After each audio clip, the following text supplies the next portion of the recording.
Hello प्यारे बच्चों, कैसे हो आप सब। आप सभी का स्वागत है यकीन 5.0 में। मैं आपका टीचर, आपका मेंटर, आपके फिजिक्स का नीट का हम सफर जगजोत सर, और लेक्चर नंबर 3 लेके आया हूं यकीन 5.0 में। क्या पढ़ने वाले हैं आज हम लोग कवर करने वाले हैं kinetic theory of gases and thermodynamics का लेक्चर नंबर 3। सो यस, आज हम थर्ड लेक्चर पे आ गए हैं। पहले दो लेक्चर में हम लोगों ने काफी सारी चीजें सीखी है। पहला जो लेक्चर था वो सिंपली केटीजी से रिलेटेड था, काइनेटिक थ्योरी ऑफ गैसेस से रिलेटेड था। सेकंड लेक्चर में भी हमने केटीजी के काफी क्वेश्चंस किए, और प्लस हम लोगों ने क्या स्टार्ट कर दिया था, हम लोगों ने थर्मोडायनेमिक्स पे डिस्कशन स्टार्ट कर दिया था। और थर्मोडायनेमिक्स में हमने first law of thermodynamic discuss किया था। याद है? अच्छे से याद है? पक्का ना? गारंटी है ना? याद है ना क्या पढ़ाया था हम लोगों ने फर्स्ट लॉ ऑफ थर्मोडायनेमिक्स में?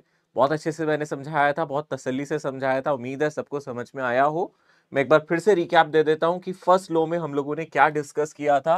यहां पे जो इसका पहला लॉ है, फर्स्ट लॉ की अगर हम बात करें, तो हम लोगों ने फर्स्ट लॉ ऑफ थर्मोडायनेमिक्स में ये डिस्कस किया था कि किसी सिस्टम को जो आप हीट देते हैं, यानी कि डेल्टा क्यू, ये किसके बराबर होता है? Change in internal energy plus work done. ठीक है ना? ऑब्वियसली आप थोड़े से साइन यूज कर लेते हो, यहाँ डेल्टा की जगह डेल छोटा वाला लिख देते हो, और वर्क डन में भी लिख देते हो वर्क डन। और ये जो हमारी हीट है, हीट सप्लाई है, ये दोनों किसके फंक्शन होते हैं?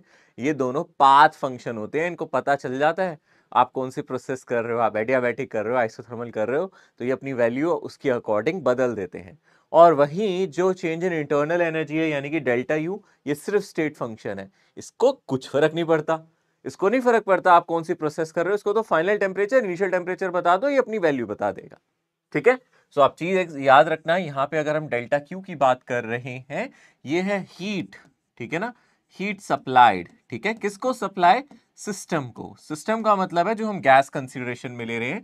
डेल्टा यू का मतलब यहां पे चेंज इन इंटरनल एनर्जी है। ठीक है ना? This is change in internal energy, जो सिर्फ यहां टेम्परेचर पे डिपेंड कर रही है। टेम्परेचर बदला तो ये बदला, टेम्परेचर बढ़ा तो ये बढ़ा, टेम्परेचर घटा तो ये घटा। और वही वर्क डन की अगर हम बात करें, ये स्टेट फंक्शन होता है। इसको आज हम लोग सबसे पहले ही डिस्कस करेंगे। आज ये वर्क डन क्या है? This is work by gas, है ना? Work done by gas. और पॉजिटिव होता है अगर वर्क डन बाय गैस हो रहा हो, गैस कुछ पॉजिटिव वर्क कर रही हो, यानी कि हमारे सिस्टम में वॉल्यूम बढ़ रही हो तो ये पॉजिटिव होता है, वॉल्यूम घट रही हो तो ये नेगेटिव होता है। ये हमने पहले भी डिस्कस किया था, लास्ट लेक्चर में भी डिस्कस किया था। आज चर्चा यहीं से शुरू होगी। आज चर्चा यहीं से शुरू होगी, और आज की चर्चा में सबसे इंपॉर्टेंट चीज जो हम डिस्कस करने वाले हैं ना, वो है वर्क डन। वर्क डन कैसे थर्मोडायनेमिक्स में कैलकुलेट किया जाता है, आज ये हमारा मेजर टॉपिक है। ठीक है ना? ये मेरा मेजर टॉपिक है। यहां से आज हम लोग गाड़ी को अपनी आगे बढ़ाने वाले हैं। ठीक है? नॉन स्टॉप गाड़ी चलेगी। वर्क डन से रिलेटेड चीजें आज हम लोग डिस्कस करेंगे, कैसे वर्क डन को कैलकुलेट करना चाहिए, थर्मोडायनेमिक्स में वर्क डन का फॉर्मूला क्या होता है, सभी चीजों पे आज चर्चा होने वाली है। ग्राफ से वर्क डन कैसे निकालना है, सब कुछ। ठीक है? ओके, तो शुरू करता हूं आज मैं सबसे पहले वर्क डन इन थर्मोडायनेमिक्स। भाई थर्मोडायनेमिक्स में वर्क डन का जो फॉर्मूला है वो कुछ अलग तरीके से एक्सप्रेस किया जाता है। डायमेंशन वही है, सब कुछ वही है वर्क डन वही, एनर्जी वाला वर्क डन ही है ये। ऐसे घबराना मत कि सर यहाँ वर्क डन कुछ और होता है क्या, नहीं, वही होता है। वर्क डन का फॉर्मूला बदल नहीं सकता, वर्क डन वही होता है। वर्क डन क्या होता है? अगर हम वर्क डन निकालते थे तो हम लोगों ने पढ़ा था integration of F D x, ऐसे ही तो पढ़ते थे ना, integration of force into displacement. मान लो एक्स डायरेक्शन में डिस्प्लेसमेंट हो रहा है, एफ डी एक्स, वाई में हो रहा है एफ डी वाई, तीनों डायरेक्शन में हो रहा है, एफ डॉट डी आर कर देते थे हम, ऐसे ही करते थे। ये वर्क डन का फॉर्मूला होता था। थर्मोडायनेमिक्स में क्या करते हैं, जस्ट हम लोग क्या करेंगे, जब हम वर्क डन निकालेंगे तो हम एक काम करते हैं, इसको एरिया से मल्टीप्लाई कर देते हैं। ठीक है ना? किससे मल्टीप्लाई कर देते हैं? एरिया से, और एरिया से डिवाइड कर देते हैं। तो क्या हो जाएगा अगर आप ध्यान से देखोगे, एरिया से मल्टीप्लाई, एरिया से divide, this force upon area, ये कुछ प्रेशर बन जाएगा। ठीक है ना? ये बन जाएगा प्रेशर, और एरिया इंटू छोटी सी लेंथ, ये बन जाएगा छोटा सा वॉल्यूम, पीडीवी।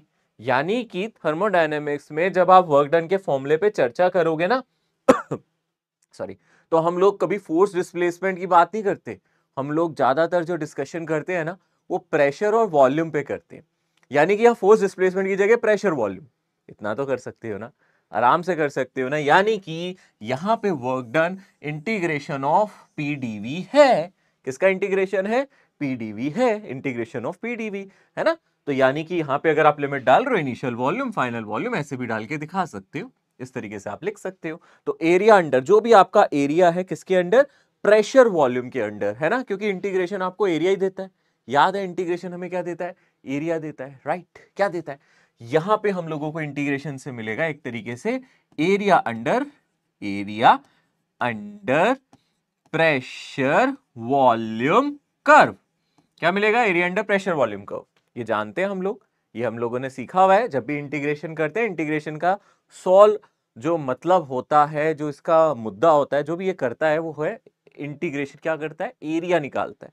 दो चीजों के बीच का एरिया निकालना है, यानी कि यहां पे आपको एक्सिस दे दी वाई एक्सिस और एक एक्सिस दे दी एक्स एक्सिस। एक्स एक्सिस पे यहां पे जो चीज चेंज हो रही है, यानी कि मैं वॉल्यूम, और यहां पे क्या डाल देता हूं, प्रेशर। अब आपको कोई भी यहां पे कर्व दे दिया जाए, उस कर्व के अंडर एरिया, है ना, मान लो ऐसे कोई भी कर्व दे दिया जाए, इस कर्व के अंडर अगर आप एरिया निकाल लोगे, है ना, यानी कि initial volume we I final volume V F, तो अगर आप इस कर्व के अंडर एरिया निकाल लोगे, एरिया अंडर कर्व, तो हमें क्या मिल जाएगा, work done. Area under pressure volume curve, इसी को कहते हैं area under pressure volume curve, और ये हम लोगों को क्या दे देगा, वर्क डन। ठीक है ना, ये किसके बराबर हो जाएगा, वर्क डन के बराबर हो जाएगा। यानी कि या तो हम ये इंटीग्रेशन पे डिपेंडेंट रहे, अगर हमें वर्क डन निकालना है या तो हम इंटीग्रेशन करके निकाल सकते हैं, नहीं तो अगर हमें ग्राफ दिया जाए तो ग्राफ से वर्क डन निकालने का तरीका है क्या, ग्राफ से वर्क डन निकालने का तरीका ये है, आप जस्ट प्रेशर वॉल्यूम कर्व देखो और एरिया निकाल लो।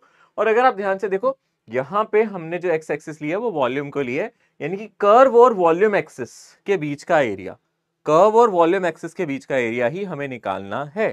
ठीक है ना, मान लो अगर ये ग्राफ कुछ ऐसा दे दिया जाए, किसी बार आपको ग्राफ ऐसे दे दिया जाए, यहां वॉल्यूम यहां प्रेशर दे दिया जाए, और इस तरीके से आपको कोई कर्व नजर आ रहा हो, आपको इस तरीके से कोई कर्व नजर आ रहा हो, तो आप कौन सा एरिया लेंगे, तो आप प्रेशर और इस कर्व के अंडर एरिया नहीं लेंगे, अभी भी आपको प्रेशर और वॉल्यूम के सॉरी कर्व और वॉल्यूम के बीच का, यानी कि अब आपको ये वाला एरिया कैलकुलेट करना होगा।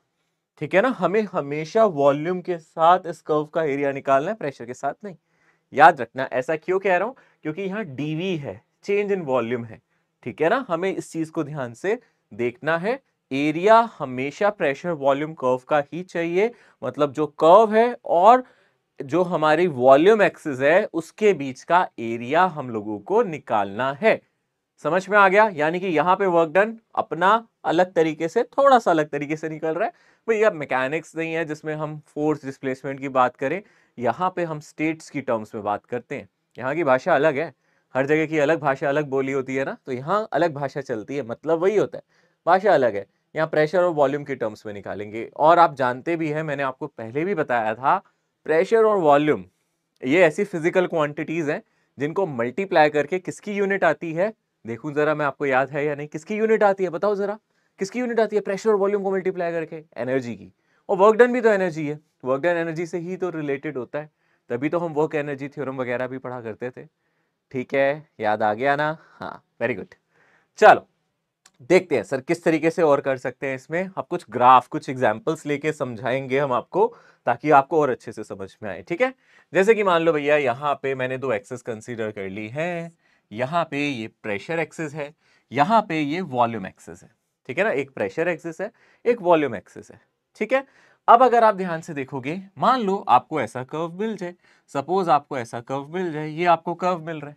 ठीक है ना, क्या आप इसका एरिया निकाल सकते हो, अरे बड़े आराम से निकाल सकते हैं, है ना। मान लो मुझे यहाँ पे प्रेशर पता है पी नॉट, और यहाँ की वॉल्यूम पता है, ये वॉल्यूम कितनी है वी नॉट। अब मैं आपसे पूछूं इसका एरिया निकाल लो, तो आप क्या दोगे, इजी हो जाएगा, बहुत आराम से आ जाएगा।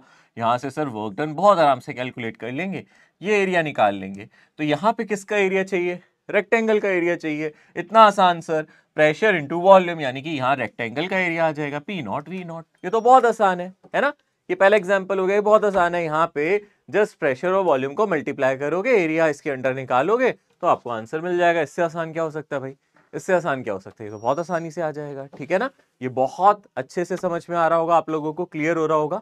ठीक है ना, समझ में आ रहा है अच्छे से, हाँ। अब इसके बाद अगर हम ध्यान से देखें, फर्दर अगर हम डिस्कशन करें और क्या कर सकते हैं, डिफरेंट डिफरेंट ग्राफ देख सकते हैं। जैसे कि हमने ये पहला केस ले लिया, मान लो ये पहला ग्राफ बना दिया, चलो और देखते हैं सर, और केसेस दिखाते हैं। चलो ये रहा मेरा प्रेशर एक्सिस, ये रहा मेरा वॉल्यूम एक्सिस, प्रेशर वॉल्यूम, ठीक है। दोबारा से देख लेते हैं इस एक्सिस को, अलग तरीके का ग्राफ देख लेते हैं। अच्छा चलो, अगर मेरा कर्व ऐसा हो तो हम निकाल सकते हैं, मेरा कर्व ऐसा हो तो क्या हम इसके अंडर वर्क डन निकाल सकते हैं? हाँ, यहां भी निकाल सकते हैं। मान लो ये मुझे दे रखा है पी नॉट, ये मुझे दे रखा है वी नॉट, तो क्या आप इस केस में भी वर्क डन निकाल सकते हो? हमें तो एरिया ही चाहिए। एरिया कौन सा चाहिए हम लोगों को? ये वाला एरिया चाहिए, है ना। और ये क्या बन रहा है? ट्राइंगल बन रहा है। तो यहाँ वर्क डन अगर आपको निकालना है तो आपको एरिया ऑफ ट्राइंगल निकाल लेना चाहिए। जो भी ट्राइंगल है उसका एरिया निकाल लेना चाहिए, ठीक है ना। इस ट्राइंगल का एरिया निकाल लोगे, क्या दिक्कत है? क्या होता है, हाफ इसका जो बेस है वो कितना हो गया हमारा यहां से वी नॉट, और इसकी जो हाइट है वो कितनी हो गई इसकी पी नॉट, तो हाफ बेस इंटू हाइट। आसानी से आ गया, इसमें भी कोई दिक्कत नहीं है, इजी है, कोई बात नहीं। और देख लेते हैं, और केसेस देख लो। चलो थर्ड केस देख लेते हैं। मान लो फिर से प्रेशर वॉल्यूम आपको इस तरीके से एक्सिस पे दे दिया, ठीक है। अब आपको दे दिया इस तरीके से, मान लो ये आपका, ठीक है। अब अगेन यहाँ पे जो प्रेशर है वो है आपका पी नॉट, ठीक है ना, और यहाँ पे जो वॉल्यूम है वो आपकी कितनी है, वी नॉट, ठीक है। क्या इसका वर्क डन निकाल लेंगे हम? क्या इसका वर्क डन निकाल सकते हैं? चेक करते हैं इसका वर्क डन कैसे निकालेंगे। अगेन एरिया ऑफ ट्राइंगल निकल जाएगा, बेस इसका वी नॉट, हाइट इसकी पी नॉट, यानी कि हाफ इसका बेस हो गया ट्राइंगल का वी नॉट और हाइट हो गई P not, half base into height, और यानी कि सर वो तो सेम ही आ गया, कितना आ गया, P naught V naught divided by 2। Easy है ना, बहुत आसान था। और देख लो सर, मजेदार है ना, ये तो बहुत आसान है। ऐसे तो हम पहले भी क्वेश्चंस कर चुके हैं ना। और केस देख लेते हैं, फोर्थ केस एक और देख लेते हैं। चलो, बहुत सारे केसेस हो सकते हैं। मान लो अब आपको थोड़ा सा डायग्राम अलग तरीके से दे दिया जाए, जैसे कि आपको डायग्राम दे दिया जाए ऐसे, ठीक है। यहां पे मान लेते हैं मेरा प्रेशर यहाँ पे है 3 पी नॉट, यहाँ पे प्रेशर है मेरा पी नॉट, और यहाँ पे मेरी वॉल्यूम है वी नॉट, ठीक है। अब बताओ इसमें कैसे करेंगे। अब इसके अंडर एरिया कौन सा आएगा, सोचो कौन सा एरिया चाहिए हमें, ये एरिया चाहिए, इस केस में यही वाला एरिया चाहिए। अब ये एरिया कैसे निकालेंगे, कौन सा डायग्राम बन रहा है, कैसे निकाले? दो तरीके हैं सर इसको, या तो हम एक ट्राइंगल और एक रेक्टेंगल में ब्रेक कर ले, या सिंपल एक ट्रेपेजियम का एरिया निकाल ले, यानी कि यहां पे वर्क डन जो होगा वो एरिया ऑफ ट्रेपेजियम होगा। वो क्या होगा, एरिया ऑफ ट्रेपेजियम। ट्रेपेजियम जानते हैं, ट्रेपेजियम क्या होता है? ट्रेपेजियम होता है जिसकी दो साइड पैरेलल है, दो साइड पैरेलल नहीं है। आप देख सकते हो यहाँ जो ट्रेपेजियम बन रहा है, मैं यहाँ बना के दिखाऊं तो इस ट्रेपेजियम की बात कर रहे हैं, जो पिंक कलर से मैं आपको दिखा रहा हूं, ये एक ट्रेपेजियम है। इसमें ये साइड और ये वाली साइड आप देख सकते हैं, ये साइड और ये साइड पैरेलल है, ये साइड और ये साइड पैरेलल नहीं है। सिंपल है। इसका एरिया निकालना है तो this side plus this side. आप बताओ ये लेंथ कितनी है, पी नॉट, वाई एक्सिस पे देखो ये लेंथ है पी नॉट, और ये लेंथ कितनी है, आप वाई एक्सिस पे देखो 3 पी नॉट। देख के पता चल रहा है ये लेंथ आपकी 3 पी नॉट है, और ये लेंथ कितनी है, पी नॉट।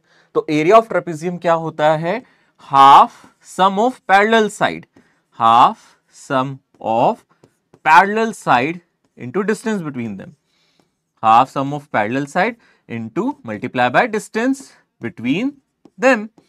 उन दोनों पैरेलल साइड के बीच का डिस्टेंस मल्टीप्लाई कर दो, तो यहां से क्या निकल जाता है आप लोगों का, क्लियरली इसका वर्क डन, यानी कि एरिया। यहां से क्या आ जाएगा, वर्क डन कितना हो जाएगा, पैरेलल साइड है पी नॉट 3 पी नॉट, कितना हो जाएगा यहां से P not plus 3 P not, और इनके बीच का डिस्टेंस कितना है, ये है, कितना है, वी नॉट। कितना डिस्टेंस हो गया, वी नॉट। तो यहां से इसका वर्क डन आ जाएगा। मैं ऊपर लिख दूं इसका वर्क डन, थोड़ी जगह कम है यहाँ पे। इसका वर्क डन अगर आप निकालोगे ये आ जाएगा 4 पी नॉट बाई 2, यानी कि 2 पी नॉट, और ये रहा वी नॉट, तो यानी कि 2 P naught V naught. Simple है, देख सकते हो आप, ये फाइनल आंसर हो जाएगा।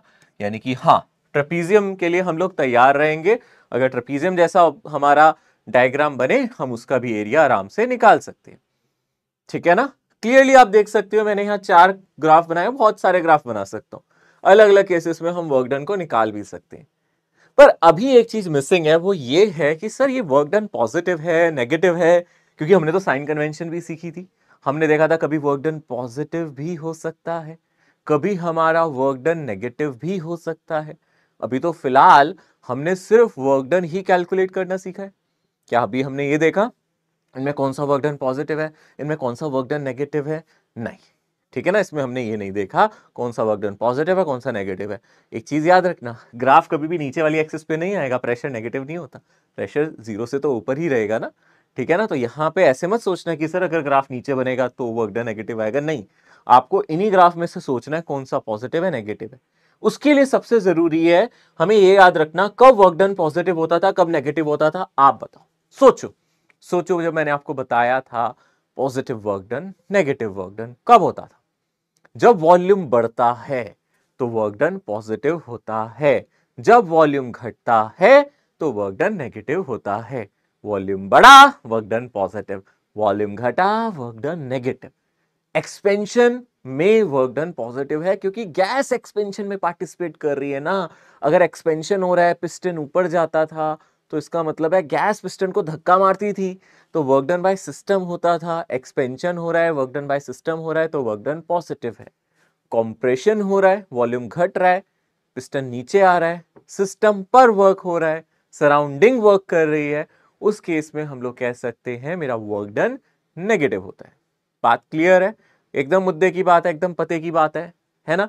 पर ऐसे ग्राफ में कैसे पता चलेगा? कई बच्चों को लगता है शायद सर यहाँ पे नेगेटिव होगा यहाँ पॉजिटिव होगा, ऐसे रैंडमली नहीं कर रहे हैं। यानी कि जब आपको ये ग्राफ दे, पॉजिटिव नेगेटिव वर्क डन की बात करें, बहुत केयरफुली सुनना, वहां पे आपको इन कर्व पे एरो देगा, एरो देखो, एरो देखो फिर डिसाइड करो, ठीक है ना। वर्क डन पॉजिटिव है या नेगेटिव है उसको एरो से डिसाइड करना है, ठीक है ना। यानी कि वर्क डन पॉजिटिव होगा या नेगेटिव, वर्क डन अगर ग्राफ से देखना है, वर्क डन अगर ग्राफ से देखना है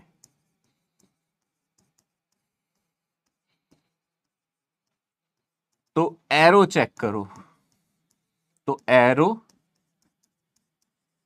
चेक करो, वो हमें नेगेटिव पॉजिटिव के बारे में बताएगा, वो हमें positive work and negative work, positive work done positive work done negative के बारे में बताएगा। समझ में आ रहा है? तो यानी कि अगर हमें साइन चेक करना है, साइन कन्वेंशन देखनी है ग्राफ से, तो हमें एरो चेक करना होगा। यानी कि वो ग्राफ में एरो देगा। मैंने दिया था ग्राफ में?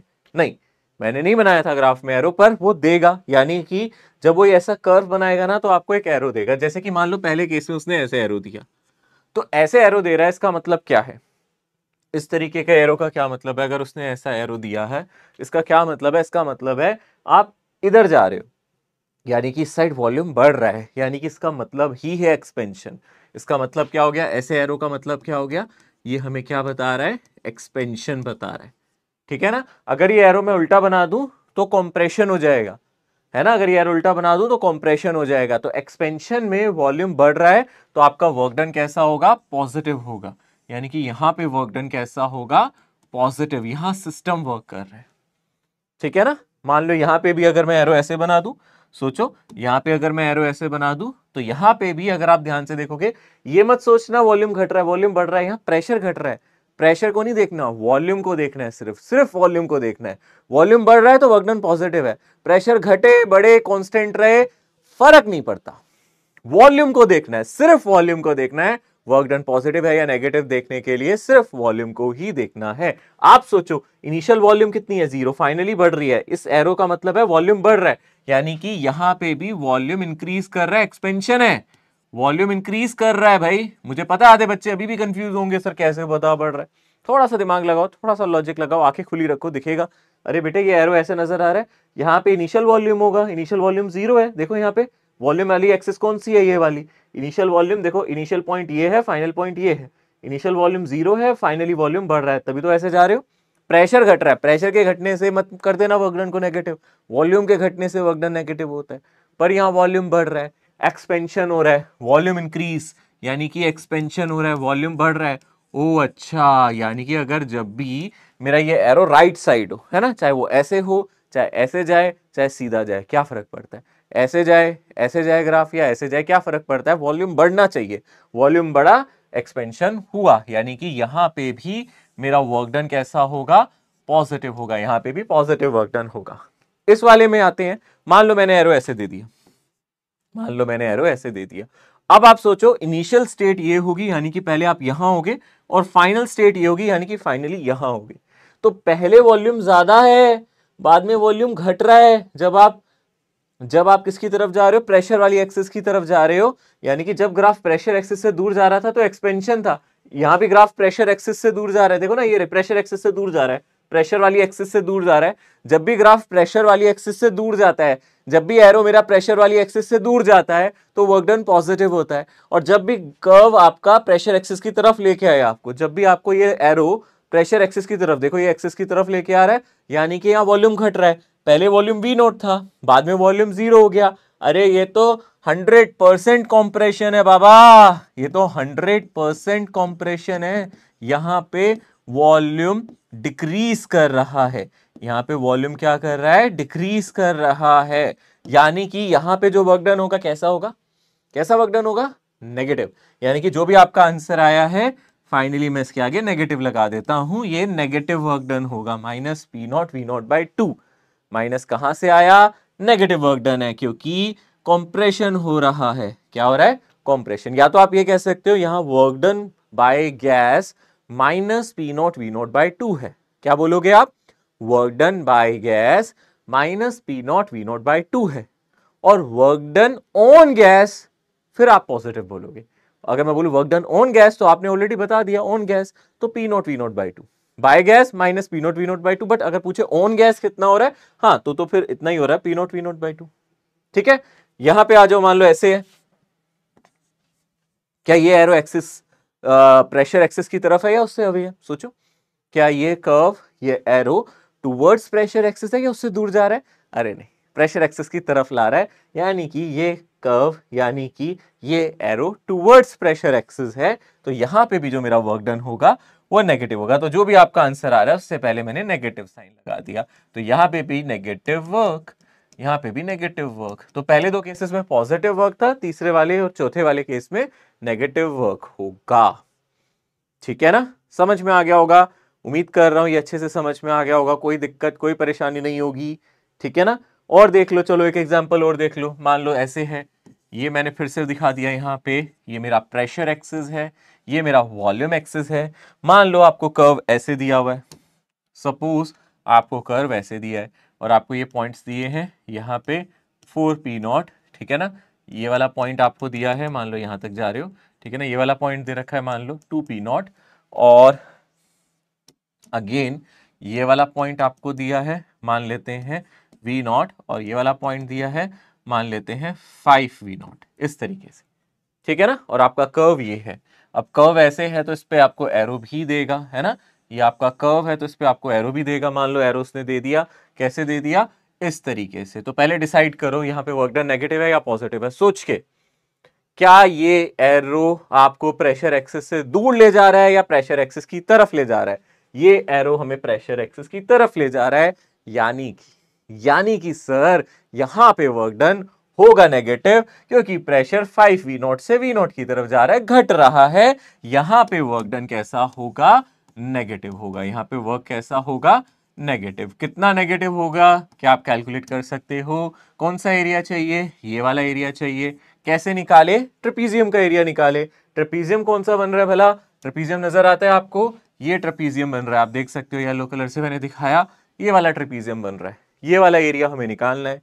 पैरेलल साइड कौन सी, इसकी लेंथ कितनी हो गई, 4p0, है ना। इसकी लेंथ कितनी हो गई, 4p0। ये वाली साइड कितनी हो गई, अगर आप ध्यान से देखोगे, ये वाली साइड कितनी हो गई आपकी, ये कितना है आपका 2p0, ये साइड हो गई 2p0। तो पैरेलल साइड कौन कौन सी है, 4p0, 2p0, ठीक है ना। तो एरिया का फॉर्मूला क्या आता, work done is area of trapezium. यहां पे भी एरिया निकालना है, किसका निकालना है, ट्रेपीजियम का निकालना है सर। और यहां पे जो एरिया आएगा वो कितना आएगा, half sum of parallel side. एक है 4p0, एक है 2p0, यानी कि 4p0 प्लस 2p0 जो कि 6p0 होने वाला है। और इनके बीच का डिस्टेंस कितना है, जरा ध्यान से देखो, ये डिस्टेंस कितना है इन दोनों के बीच में, 5v0 माइनस v0, यानी कि ये डिस्टेंस है 5v0 माइनस v0, यानी कि 4v0। दोनों पैरेलल साइड्स के बीच का डिस्टेंस ये है। तो यहां से एक नेगेटिव साइन और मल्टीप्लाई करेंगे, क्यों? क्योंकि ये वर्क डन नेगेटिव होगा, कॉम्प्रेशन है। तो यहां से आंसर क्या आएगा मेरा? -12 6 P0 मल्टीप्लाई बाय 4V0। ठीक है ना, इसको काट दो, 3 टाइम्स आ जाएगा, यानी कि 12P0 V0 with a negative sign. तो यहां पे आपका वर्क डन -12P0 V0 आएगा। -12P0 V0 मेरा आंसर आ जाएगा, है ना? समझ में आ गया अच्छी तरीके से? ये वर्क डन हम लोग कैसे कैलकुलेट करते हैं, ये इजी है, आसानी से आप निकाल सकते हो। देखो मैंने कुछ क्वेश्चंस करा दिए हैं यहाँ पे, ये एग्जांपल्स दे दिए हैं, सारे एग्जांपल्स में सिर्फ वर्क डन निकाला है। Area under pressure volume, area under pressure volume कर रहे हो, वर्क डन आ रहा है। ठीक है ना? है ना? आ सकता है ना आराम से? ठीक है ना? तो साइन कन्वेंशन हमेशा याद रखना, हमेशा आपको एरो को देखना है। और आप चाहो तो यहां से लिख दो, अगर एरो टूवर्ड्स प्रेशर एक्सिस है, प्रेशर एक्सिस की तरफ है, टूवर्ड्स प्रेशर एक्सिस है, वो आपको प्रेशर एक्सिस की तरफ ले जा रहा है, टूवर्ड्स प्रेशर एक्सिस है, तो वर्क नेगेटिव। तो वर्क कैसा होगा हमारा? नेगेटिव। ठीक है ना? फॉर एग्जाम्पल के तौर पे आप देख सकते हो, मान लो ऐसा कर्व है, ये भी प्रेशर एक्सिस की तरफ ले जा रहा है। मान लो ऐसा कर्व है, ठीक है ना, इस तरीके से ये भी प्रेशर एक्सिस की तरफ ले जा रहा है। ठीक है ना? तो इस तरीके से आप दो एग्जाम्पल तो बहुत है ना समझने के लिए, है ना? एग्जाम्पल के तौर पे मैंने ये दिखा दिया। अगर आपका ये पहला केस है तो आप समझ सकते हो आपका वर्क डन नेगेटिव है। उसी तरीके से अगर आपका, ठीक है ना, अगर, ठीक है ना, if arrow away from pressure axis, अगर वो प्रेशर एक्सिस से, प्रेशर वाली एक्सिस, ठीक है ना, ठीक है ना, यहां भी एक्सिस लिख दो, प्रेशर एक्सिस, ठीक है ना, अवे फ्रॉम प्रेशर एक्सिस है, तो वर्क पॉजिटिव। तो यहां पे वर्क कैसा होगा? पॉजिटिव होगा। यानी कि इस तरीके से अगर आप प्रेशर वॉल्यूम की बात करो, ये एक्सिस ऐसे है और ये अवे जा रहा है, फिर दोबारा से देख दो, ये प्रेशर है, ये है, और ये फिर अवे जा रहा है, इस तरीके से देख लो। तो इस केस में वर्क डन हमारे कैसे होंगे? पॉजिटिव होंगे। यानी कि पॉजिटिव वर्क कब है, नेगेटिव वर्क कब है, ये आपको क्लियर होना चाहिए, क्लैरिटी आनी चाहिए। ठीक है, और देखते हैं जरा, और वर्क डन पे डिस्कशन करते हैं। मान लो आपका ग्राफ ऐसा हो, सपोज आपका कर्व ऐसा हो, ये है प्रेशर, ये है वॉल्यूम। मान लो मैंने आपको कर्व ऐसे दे दिया, इस तरीके से ये कर्व दे रखा है आप लोगों को, ऐसे में कितना वर्क डन होगा? अगर आप ध्यान से देखोगे, मान लो इनिशियल प्रेशर 0 है, इनिशियल वॉल्यूम की बात करें, ये मान लिया मैंने V0 है, फाइनल वॉल्यूम भी V0 है, प्रेशर चेंज हो रहा है, वॉल्यूम तो चेंज हो ही नहीं रहा, प्रेशर मान लो 3P0 चला गया, तो यहाँ पे वॉल्यूम में चेंज है ही नहीं, यानी कि डेल्टा V0 0 है। डेल्टा V0 क्या हो जाएगा? यहाँ पे 0 हो जाएगा, चेंज इन वॉल्यूम है ही नहीं, तो वर्क डन 0 हो गया। यानी कि ये एग्जाम्पल किसका है? 0 वर्क डन का। अब इसमें ग्राफ चाहे ऊपर जाए या नीचे जाए फर्क नहीं पड़ता, ये एरो ऊपर बनाऊं या नीचे बनाऊं कोई फर्क ही नहीं पड़ता। ठीक है ना? इस वाले में 0 वर्क डन है, कोई वर्क डन नहीं हो रहा, इस वाले में कोई वर्क डन नहीं हो रहा। समझ में आ रहा है अच्छी तरीके से? 0 वर्क डन का एग्जाम्पल ये होगा, इस वाले में कोई वर्क डन आपको नजर नहीं आएगा, क्योंकि चेंज इन वॉल्यूम यहाँ पे 0 है। This is the example of 0 work done, जिसको आप डेल्टा V0 0 कह रहे हो, आप इसको आइसोथर्मल भी कह सकते हो। यानी कि आइसोथर्मल प्रोसेसेस, सॉरी आइसोकोरिक, क्या हो गया? आइसोकोरिक, थर्मल नहीं, कोरिक मतलब वॉल्यूम, इसको आइसोकोरिक प्रोसेस भी कह सकते हो। आइसोकोरिक प्रोसेस का मतलब है, आइसोकोरिक का मतलब क्या होता था? जहां पे चेंज इन वॉल्यूम क्या होता था? 0 होता था। डेल्टा V 0 है ना भैया, ठीक है ना, डेल्टा V 0 है ना, डेल्टा V0 नहीं, डेल्टा V लिख देता हूं, डेल्टा V 0 है ना, यहाँ पे कोई वॉल्यूम में चेंज नहीं आ रहा, तो आप देख सकते हो वॉल्यूम में चेंज है नहीं, तो फिर वर्क डन है नहीं, ना एक्सपेंशन ना कॉम्प्रेशन, तो वर्क डन कहां से आएगा भला? ठीक है, आगे बढ़ते हैं। अब बात करते हैं साइक्लिक प्रोसेसेस के लिए। ठीक है ना, ये क्या होता है साइक्लिक प्रोसेसेस? तो साइक्लिक प्रोसेस में क्या होगा, यहां पे क्लोज्ड लूप्स बनेंगे। ठीक है ना, साइक्लिक प्रोसेस यानी कि यहां पे हम क्लोज्ड लूप्स बनाएंगे, उसमें वर्क डन निकालेंगे। ठीक है ना, कैसे? एक बार देख लेते हैं ध्यान से। अगर आप ध्यान से देखो, यहां पे कोई साइक्लिक प्रोसेस देख रहे हैं, मान लो यहां प्रेशर है, मान लो यहां वॉल्यूम है, ठीक है ना, दोबारा से प्रेशर वॉल्यूम। और अब आपको कोई ग्राफ दे दिया जाए, फॉर एग्जाम्पल आपको ऐसा ग्राफ दे दिया जाए, ये आपको ग्राफ दे दिया जाए, ठीक है ना, ये ग्राफ आपको दे दे, और फिर आपको एरो तो वो बताएगा ही, बिना एरो के तो ग्राफ देगा नहीं। मान लो आपको यहाँ एरो उसने दे दिया, उसने कहा ये है, फिर ये है, फिर ये है, ठीक है ना। कैसे एरो आपको नजर आ रहा है, ये प्रोसेस कैसे जा रही है। मान लो सबसे पहले इनिशियल स्टेट ये थी, वो ए से स्टार्ट कर रहा है, फिर बी पे जा रहा है, फिर बी से सी पे जा रहा है, ठीक है ना। ए से स्टार्ट कर रहा है, फिर बी पे जा रहा है, बी से सी पे जा रहा है, फिर सी से ए पे जा रहा है। यानी कि आप कहीं से भी स्टार्ट करो, आप फाइनली वहीं पहुंच रहे हो। इनिशियल स्टेट और फाइनल स्टेट सेम है, ठीक है ना। साइक्लिक प्रोसेस में क्या हो गया यहाँ पे, initial and final state, initial and final states are same. यहां पे इनिशियल और फाइनल स्टेट कैसी है, एक जैसी है। Initial state is same as final state. Cyclic process है, आप ए से शुरू कर रहे हो, घूम फिर के ए पे आ जाओगे, सी से शुरू कर रहे हो, घूम फिर के सी पे आ जाओगे, बी से शुरू कर रहे हो, घूम फिर के बी पे आ जाओगे। यहां पे आपको क्लियरली नजर आ रहा है, यहां पे आपका जो कर्व है कुछ कुछ क्लॉकवाइज है।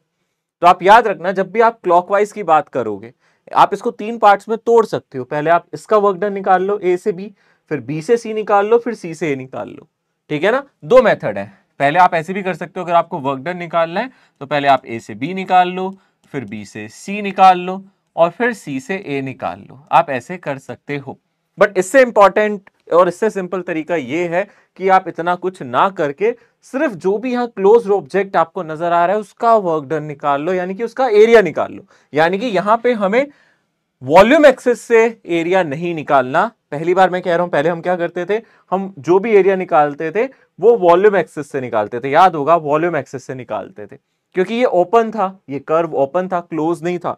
अब कर्व हमारा क्लोज हो गया, क्लोज हो गया मतलब यहां से यहां तक पूरा क्लोज्ड है। एक ट्राइंगल आपको बन रहा है, क्लोज ट्राइंगल बन रहा है, एक्सिस से ऊपर है, हवा में। तो आपको अलग से एबी का, बीसी का, एसी का नहीं निकालना है। हम लोग डायरेक्टली क्या कर सकते हैं, जो भी यहाँ पे डायग्राम बन रहा है, जो भी क्लोज्ड ऑब्जेक्ट बन रहा है, हम simply work done of closed object यानी कि एरिया ऑफ क्लोज ऑब्जेक्ट निकाल ले। यहाँ पे ट्राइंगल बन रहा है तो इस ट्राइंगल का एरिया निकाल ले, ठीक है ना। क्या निकाल ले, इस ट्राइंगल का एरिया निकाल ले। और अगर ये क्लॉकवाइज है, जैसे कि यहां पे नजर आ रहा है ये क्लॉकवाइज है, तो अगर ये क्लॉकवाइज है, इफ क्लॉकवाइज, अगर ये एरिया कैसा हुआ, अगर क्लॉकवाइज हुआ तो वर्क डन कैसा हो जाएगा, पॉजिटिव। तो वर्क डन पॉजिटिव। और अगर ये एंटी क्लॉकवाइज हुआ, अगर ये एंटी क्लॉकवाइज आपको नजर आया तो आप बोलना कि हमारा वर्क डन नेगेटिव है। यहां कैसा है, क्लॉकवाइज है। मान लो आपको ये चीजें दी हैं, आपको दे रखा है यहां पे प्रेशर है पी नॉट, यहां पे प्रेशर आपको मान लो दे रखा है 4 पी नॉट, यहां पे आपको वॉल्यूम दे रखा है इसके कॉरस्पॉन्डिंग 2 वी नॉट, यहां पे वॉल्यूम आपको दे रखा है कुछ 6 वी नॉट, ऐसा कुछ दिया है। तो आप क्या करोगे, अब आपको इसका एरिया निकालना है ना, तो आपको सिंपली क्या करना है, सिर्फ इस क्लोज ऑब्जेक्ट का, मतलब मुझे सिर्फ ये एरिया चाहिए, मुझे अब वॉल्यूम एक्सेस से एरिया नहीं निकालना, क्योंकि ये ऑलरेडी आप कर सकते हो, डिराइव भी कर सकते हो, बट जरूरत नहीं है। आप सिंपली याद रखो, जब भी क्लोज्ड ऑब्जेक्ट हो, लूप हो, तो आप उस लूप का एरिया निकालो, उस क्लोज्ड ऑब्जेक्ट का, उस क्लोज लूप का, है ना। उस क्लोज ऑब्जेक्ट की जगह मैं यहाँ क्लोज लूप लिख देता हूँ, उस क्लोज्ड लूप का एरिया निकाल लो। जो भी आपका लूप है, जो भी आपका क्लोज लूप बन रहा है, यहाँ ट्राइंगल बन रहा है तो हम यहाँ ट्राइंगल का एरिया निकाल लेंगे। यानी कि हमारे इस केस में जो हमें यहाँ क्वेश्चन दिया है, यहाँ पे हमें एरिया ट्राइंगल का चाहिए, ठीक है ना, एरिया ऑफ ट्राइंगल चाहिए, जो कि हो जाएगा हाफ बेस। इस ट्राइंगल का बेस होगा यहां से लेके यहां तक, ये बेस कितना है, ये डिस्टेंस कितना है आप देख सकते हो, नीचे से निकाल सकते हो, 6 V naught minus 2 V naught, यानी कि ये होगा 4 वी नॉट, इसका बेस हो जाएगा 4 वी नॉट। और हाइट, हाइट का मतलब है ये डिस्टेंस, यानी कि ये वाला डिस्टेंस, ये कैसे निकालेंगे, ये आप निकालने के लिए क्या करोगे, टोटल कितना है आपका 4 पी नॉट, और ये कितना है आपका, आप देखो यहां से यहां तक टोटल आप जानते हो ये आपको दिया गया है 4 वी नॉट दिया गया है, और यहां से यहां तक ये वाली हाइट आपको दी गई है, इधर से लेके इधर तक ये हम लोगों को दे रखी है, सॉरी पी नॉट है, वी नॉट नहीं, एक सेकेंड, ये है 4 पी नॉट, और यहां से लेके यहां तक की जो हाइट है वो हमें दी गई है पी नॉट, ठीक है ना। ये यहां से लेके यहां तक 4 पी नॉट और यहां से लेके यहां तक पी नॉट, तो आप 4 पी नॉट में से पी नॉट माइनस कर दो, यानी कि ये हो गया 3 पी नॉट। तो इस ट्राइंगल की हाइट है 3 पी नॉट, बेस है 4 वी नॉट, यानी कि हाफ बेस यानी कि 4 वी नॉट, हाइट यानी कि 3 पी नॉट, इनको मल्टीप्लाई कर दो। ये आ जाएगा 4 इंटू 3 12/2 यानी कि 6, तो यहां से आ जाएगा 6 पी नॉट वी नॉट और पॉजिटिव आएगा। ये वर्क डन कैसा आएगा, यहाँ पे वर्क डन कैसा आएगा, पॉजिटिव आएगा, क्योंकि क्लॉकवाइज है, ठीक है ना, बिकॉज इट इज क्लॉकवाइज, क्योंकि ये क्लॉकवाइज है इसलिए पॉजिटिव वर्क डन आ जाएगा। और देख लेते हैं, और एग्जांपल्स देख लेते हैं, मान लेते हैं फर्दर हम इसका एग्जांपल देखना चाहते हैं, और एग्जांपल्स देखना चाहते हैं इसके, तो देख लेते हैं। यहां पे मान लेते हैं इस तरीके से आपको प्रेशर दिया है P, वॉल्यूम दी है V, प्रेशर दिया है P और वॉल्यूम दी है V। मान लो इस तरीके से आपको कोई डायग्राम दे दे, सपोज ये डायग्राम दे दे, ठीक है ना, ये डायग्राम आपको दे दिया, ठीक है। और क्या दिया हम लोगों को, हमें बोला यहां प्रेशर है 2P नॉट, यहां प्रेशर है 6P नॉट, यहां वॉल्यूम है V नॉट, यहां पे वॉल्यूम है 3V नॉट बाई 2, मान लो ये दिए, ठीक है ना। अब आपसे बोले फाइंड द एरिया, है ना, find the work done, actually area तो कभी नहीं बोलेगा, आपसे बोलेगा फाइंड द वर्क डन, तो हम वर्क डन निकाल सकते हैं। अब यहां से बोलेगा फाइंड वर्क डन, यहां पे वर्क डन निकालना है। तो पहले देखो ये क्लॉक है या एंटी क्लॉक, सबसे पहले देखो क्लॉक है या एंटी क्लॉक, नजर आ रहा है ना आपको, ये एंटी क्लॉक है। एरिया किसका चाहिए मुझे बस इस रेक्टेंगल का एरिया चाहिए, तो यहां से वर्क डन होगा नेगेटिव, ठीक है ना, एंटी क्लॉक है, देखने में ही पता चल रहा है ना, एंटी क्लॉक है, देख के पता चल रहा है, तो वर्क डन कैसा होगा, यहाँ पे नेगेटिव वर्क डन लिया जाएगा, ओवरऑल वर्क डन आएगा मेरा नेगेटिव। और इसका एरिया यहां से लेके यहां तक का डिस्टेंस सोचो पहले कितना है, ये डिस्टेंस कितना है 3V नॉट बाई 2 और माइनस वी नॉट, यानी कि 3V naught by 2 minus V naught, ये आ जाएगा V नॉट बाई 2, ठीक है ना, यानी कि इसका जो ब्रेथ है वो हो गई मेरी V नॉट बाई 2, लेंथ हो जाएगी 6P not minus 2P not, यानी कि ये हो जाएगा 6P not minus 2P not, यानी कि ये हो जाएगा 4P नॉट। अब तो इजी है ना, इस रेक्टेंगल का एरिया निकालना बहुत आसान है ना अब, ठीक है। तो कितना आ जाएगा, अगर आप ध्यान से देखोगे इसका एरिया आ जाएगा 4P not multiply by V not by 2, multiply by V not by 2, तो यहां से जो वर्क डन आएगा minus 2P not V not, minus 2P not V not. Negative क्यों आ रहा है, समझ में आ रहा है, नेगेटिव वर्क क्यों आ रहा है, एंटी क्लॉक है इसलिए नेगेटिव वर्क होगा। एंटी क्लॉक होते ही मैं समझ जाऊंगा कि यहां पे नेगेटिव वर्क होगा, ठीक है ना, यहां पे नेगेटिव वर्क होगा, एंटी क्लॉक होते ही हमें यह समझ में आ जाना चाहिए, ठीक है ना। तो ये जो भी अभी तक हमने क्वेश्चन देखे हैं, इन क्वेश्चंस में हम लोगों को ग्राफ दिया जाता है, ग्राफ का एरिया हम लोग कैलकुलेट कर रहे हैं, बार बार हम लोगों को ग्राफ दिया जा रहा है, हम ग्राफ का एरिया कैलकुलेट कर रहे हैं। वो क्लोज भी हो सकता है, ओपन भी हो सकता है, ओपन वाले भी देखे, क्लोज वाले भी देखे। अवे जा रहे हैं प्रेशर एक्सिस से, वॉल्यूम बढ़ रहा है, अवे जा रहे हैं प्रेशर एक्सिस से दूर जा रहे हैं, वॉल्यूम बढ़ रहा है, और एक्सपेंशन में आपका work done positive, towards pressure axis जा रहे हैं नेगेटिव। क्लोज वाले में क्लॉक एंटी क्लॉक देखना है, ठीक है ना, क्लोज वाले में क्लॉक एंटी क्लॉक देखना है, ठीक है। अभी भी मन नहीं भरा, एक और आखिरी क्वेश्चन जरा इस पे देख लेते हैं, ठीक है ना, अभी भी चर्चा पे हमारा मन नहीं भरा, एक और एग्जाम्पल देख लेते हैं इसका, ठीक है। मान लेते हैं फिर से आपको यहाँ पे प्रेशर दिया है P, वॉल्यूम एक्सिस V, ठीक है, और आप लोगों को कुछ इस तरीके से ऑब्जेक्ट दे दिया, ठीक है ना, इस तरीके से ऑब्जेक्ट दे दिया, देखने में तो बिल्कुल सर्कल लग रहा है ये, है ना, और आपको दे दिया यहाँ पे है ये V नॉट, यहाँ पे ये है ये 3V नॉट, ठीक है ना। और प्रेशर की अगर हम बात करें, यहाँ पे सबसे बॉटम पे हमें दे रखा है ये P नॉट, और यहाँ पे सबसे टॉप पे हम लोगों को दे रखा है ये 3P नॉट, ठीक है। अब ऐसे केस में क्या करें, अगर अब हम लोगों को इसका क्या निकालना पड़े, एरिया, तो हम कैसे निकाल सकते हैं। तो हमें समझ तो आ रहा है कि ये कुछ कुछ सर्कल जैसा है, बट इसको सर्कल नहीं, हम एलिप्स बोलेंगे। तो हम इसको सर्कल नहीं बोलेंगे, हम क्या बोलेंगे इसको, एलिप्स, क्योंकि यहाँ पे प्रेशर एक्सिस है और वॉल्यूम एक्सिस है, सेम चीजें नहीं है दोनों एक्सिस पे, तो we call it as ellipse.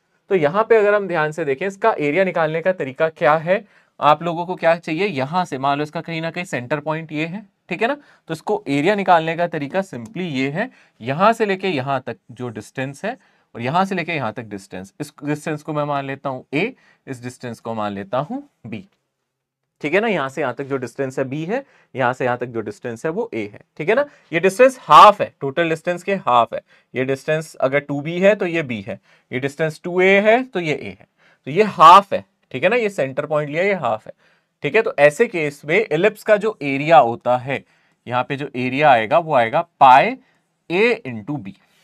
याद रखना यहाँ पे जो एरिया आएगा वो पाई ए इंटू बी है, ठीक है ना। सो आप देखो यहां से यहां तक ये कितना है, 3p0 माइनस p0 है ना। ये टोटल अगर आप ध्यान से देखोगे, ये टोटल यहां से लेके यहां तक का डिस्टेंस अगर आप यहां से यहां तक का देखोगे 3p0 माइनस p0 यानी कि 2p0 होगा। तो b की वैल्यू क्या हो जाएगी उसकी, हाफ p0। ऐसे यहां से यहां तक का डिस्टेंस कितना हो जाएगा, अगर आप यहां से यहां तक का देखोगे ये 2v0 है, इसका हाफ कितना हो जाएगा v0। यानी कि यहां पे जो मेरा a है वो कितना है, a हो गया है मेरा v0 और b की वैल्यू अगर हम देखें तो वो p0 है। b इसका आधा यानी 2p0 का आधा और a इसका आधा, ये कितना है 2v0 का आधा। तो आप देख सकते हो जो मेरा एरिया आएगा वही मेरा वर्क डन होगा और वो कितना होगा, पाई ए बी, ठीक है ना। अब पाई ए बी की जगह हम क्या डाल सकते हैं, पाई पी नॉट वी नॉट। ये जो भी आपके आंसर आ रहे हैं वो वर्क डन है, ये सारे आंसर वर्क डन है, यानी कि इनकी यूनिट ऐसा यूनिट जूल होगी। ओके, क्लियर, समझ में आ गया होगा आपको अच्छे से, ये क्लियर होना चाहिए भाई। ये सिंपल कॉन्सेप्ट है। यहाँ पे मैंने वर्क डन आपको डिफरेंट केसेस में, यहाँ पे एक क्वेश्चन कराया, यहाँ पे एक क्वेश्चन कराया, यहाँ पे हम लोगों ने देखा, हमने साइन कन्वेंशन के साथ पढ़ लिया डिफरेंट प्रोसेसेस में। अब हम वर्क डन पढ़ेंगे, बट उससे पहले हमें ये पता होना चाहिए वर्क डन की ये बेसिक डेफिनेशन है। इससे किसी को एतराज नहीं होना चाहिए। अब तक तो ये डाइजेस्ट हो गई होगी, पेट में जगह बना ली आप लोगों ने, डाइजेस्ट कर ली ये, ठीक है ना। उम्मीद है कि डाइजेस्ट हो गई होगी अब तक ये, कि हाँ ये ऐसे होता है, ठीक है। एक क्वेश्चन तो 2013 में आया था, जरा इस पे नजर डाल लेते हैं। अब तो ये हर बच्चा कर लेगा। देखें जरा ध्यान से, यहाँ पे क्या किया है, प्रेशर, ठीक है ना। प्रेशर हम लोगों को दिया है यहाँ पे वाई एक्सिस में, यहाँ पे ये दे रखा है 10 की पावर 5 पास्कल में, जो भी प्रेशर है 10 की पावर 5 पास्कल में है, और वॉल्यूम यहाँ पे 10 की पावर -3 मीटर क्यूब में है, जो भी एक्सिस पे दी गई है। तो यहाँ पे हम लोगों को वर्क डन निकालना है, यानी कि वर्क डन क्या हो जाएगा, हाफ बेस इंटू हाइट। ए वर्क डन पॉजिटिव होगा या नेगेटिव, पहले तो ये सोचो। क्लॉक है या एंटी क्लॉक, क्लॉक है या एंटी क्लॉक, डेफिनेटली सर ये क्लॉकवाइज है, और क्लॉकवाइज है यानी कि हमें बस ये ट्राइंगल का एरिया निकालना है, वर्क डन पॉजिटिव होगा। पॉजिटिव होगा ना वर्क, ये समझ में आ रहा है ना, वर्क यहाँ पे पॉजिटिव होगा, डेफिनेटली होगा, क्योंकि क्लॉकवाइज है। देख के पता चल गया, अरे हाँ क्लॉक है ना। देखो उसने नेगेटिव ऑप्शन भी दिया, इसलिए ध्यान से। अब अगर आप ध्यान से देखोगे, हाफ बेस कितना है इसका, यहां से यहां तक आप देख सकते हो बेस कितना है इसका, ये है 2 4 6 7, ये 7 होगा ना, तो 7 - 2 यानी कि 5। और हाइट कितनी है इसकी, 6 से लेके कहां तक जा रही हो, 2 तक, यानी कि ये हाइट कितनी है 4। इसको लिखेंगे 4 इंटू, क्योंकि प्रेशर किसमें है 10 की पावर 5, और बेस को लिखेंगे 5 इंटू 10 की पावर कितनी है -3, ठीक है ना। आप देख सकते हो इसकी जो हाइट है वो प्रेशर है, बेस इसका वॉल्यूम है।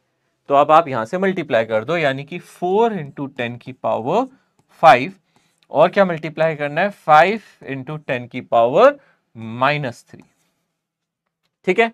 कितना आ जाएगा आप देख सकते हो यहाँ पे, 4 इंटू 5 ये कितना आ जाएगा 20, 20 डिवाइडेड बाय 2 है ना, तो ये आ जाएगा 20/2 इंटू 10 की पावर 5 -3 यानी कि 2, तो ये आ जाएगा 10 इंटू 10 की पावर 2 यानी कि 10 की पावर 3 यानी कि 1000 जूल्स।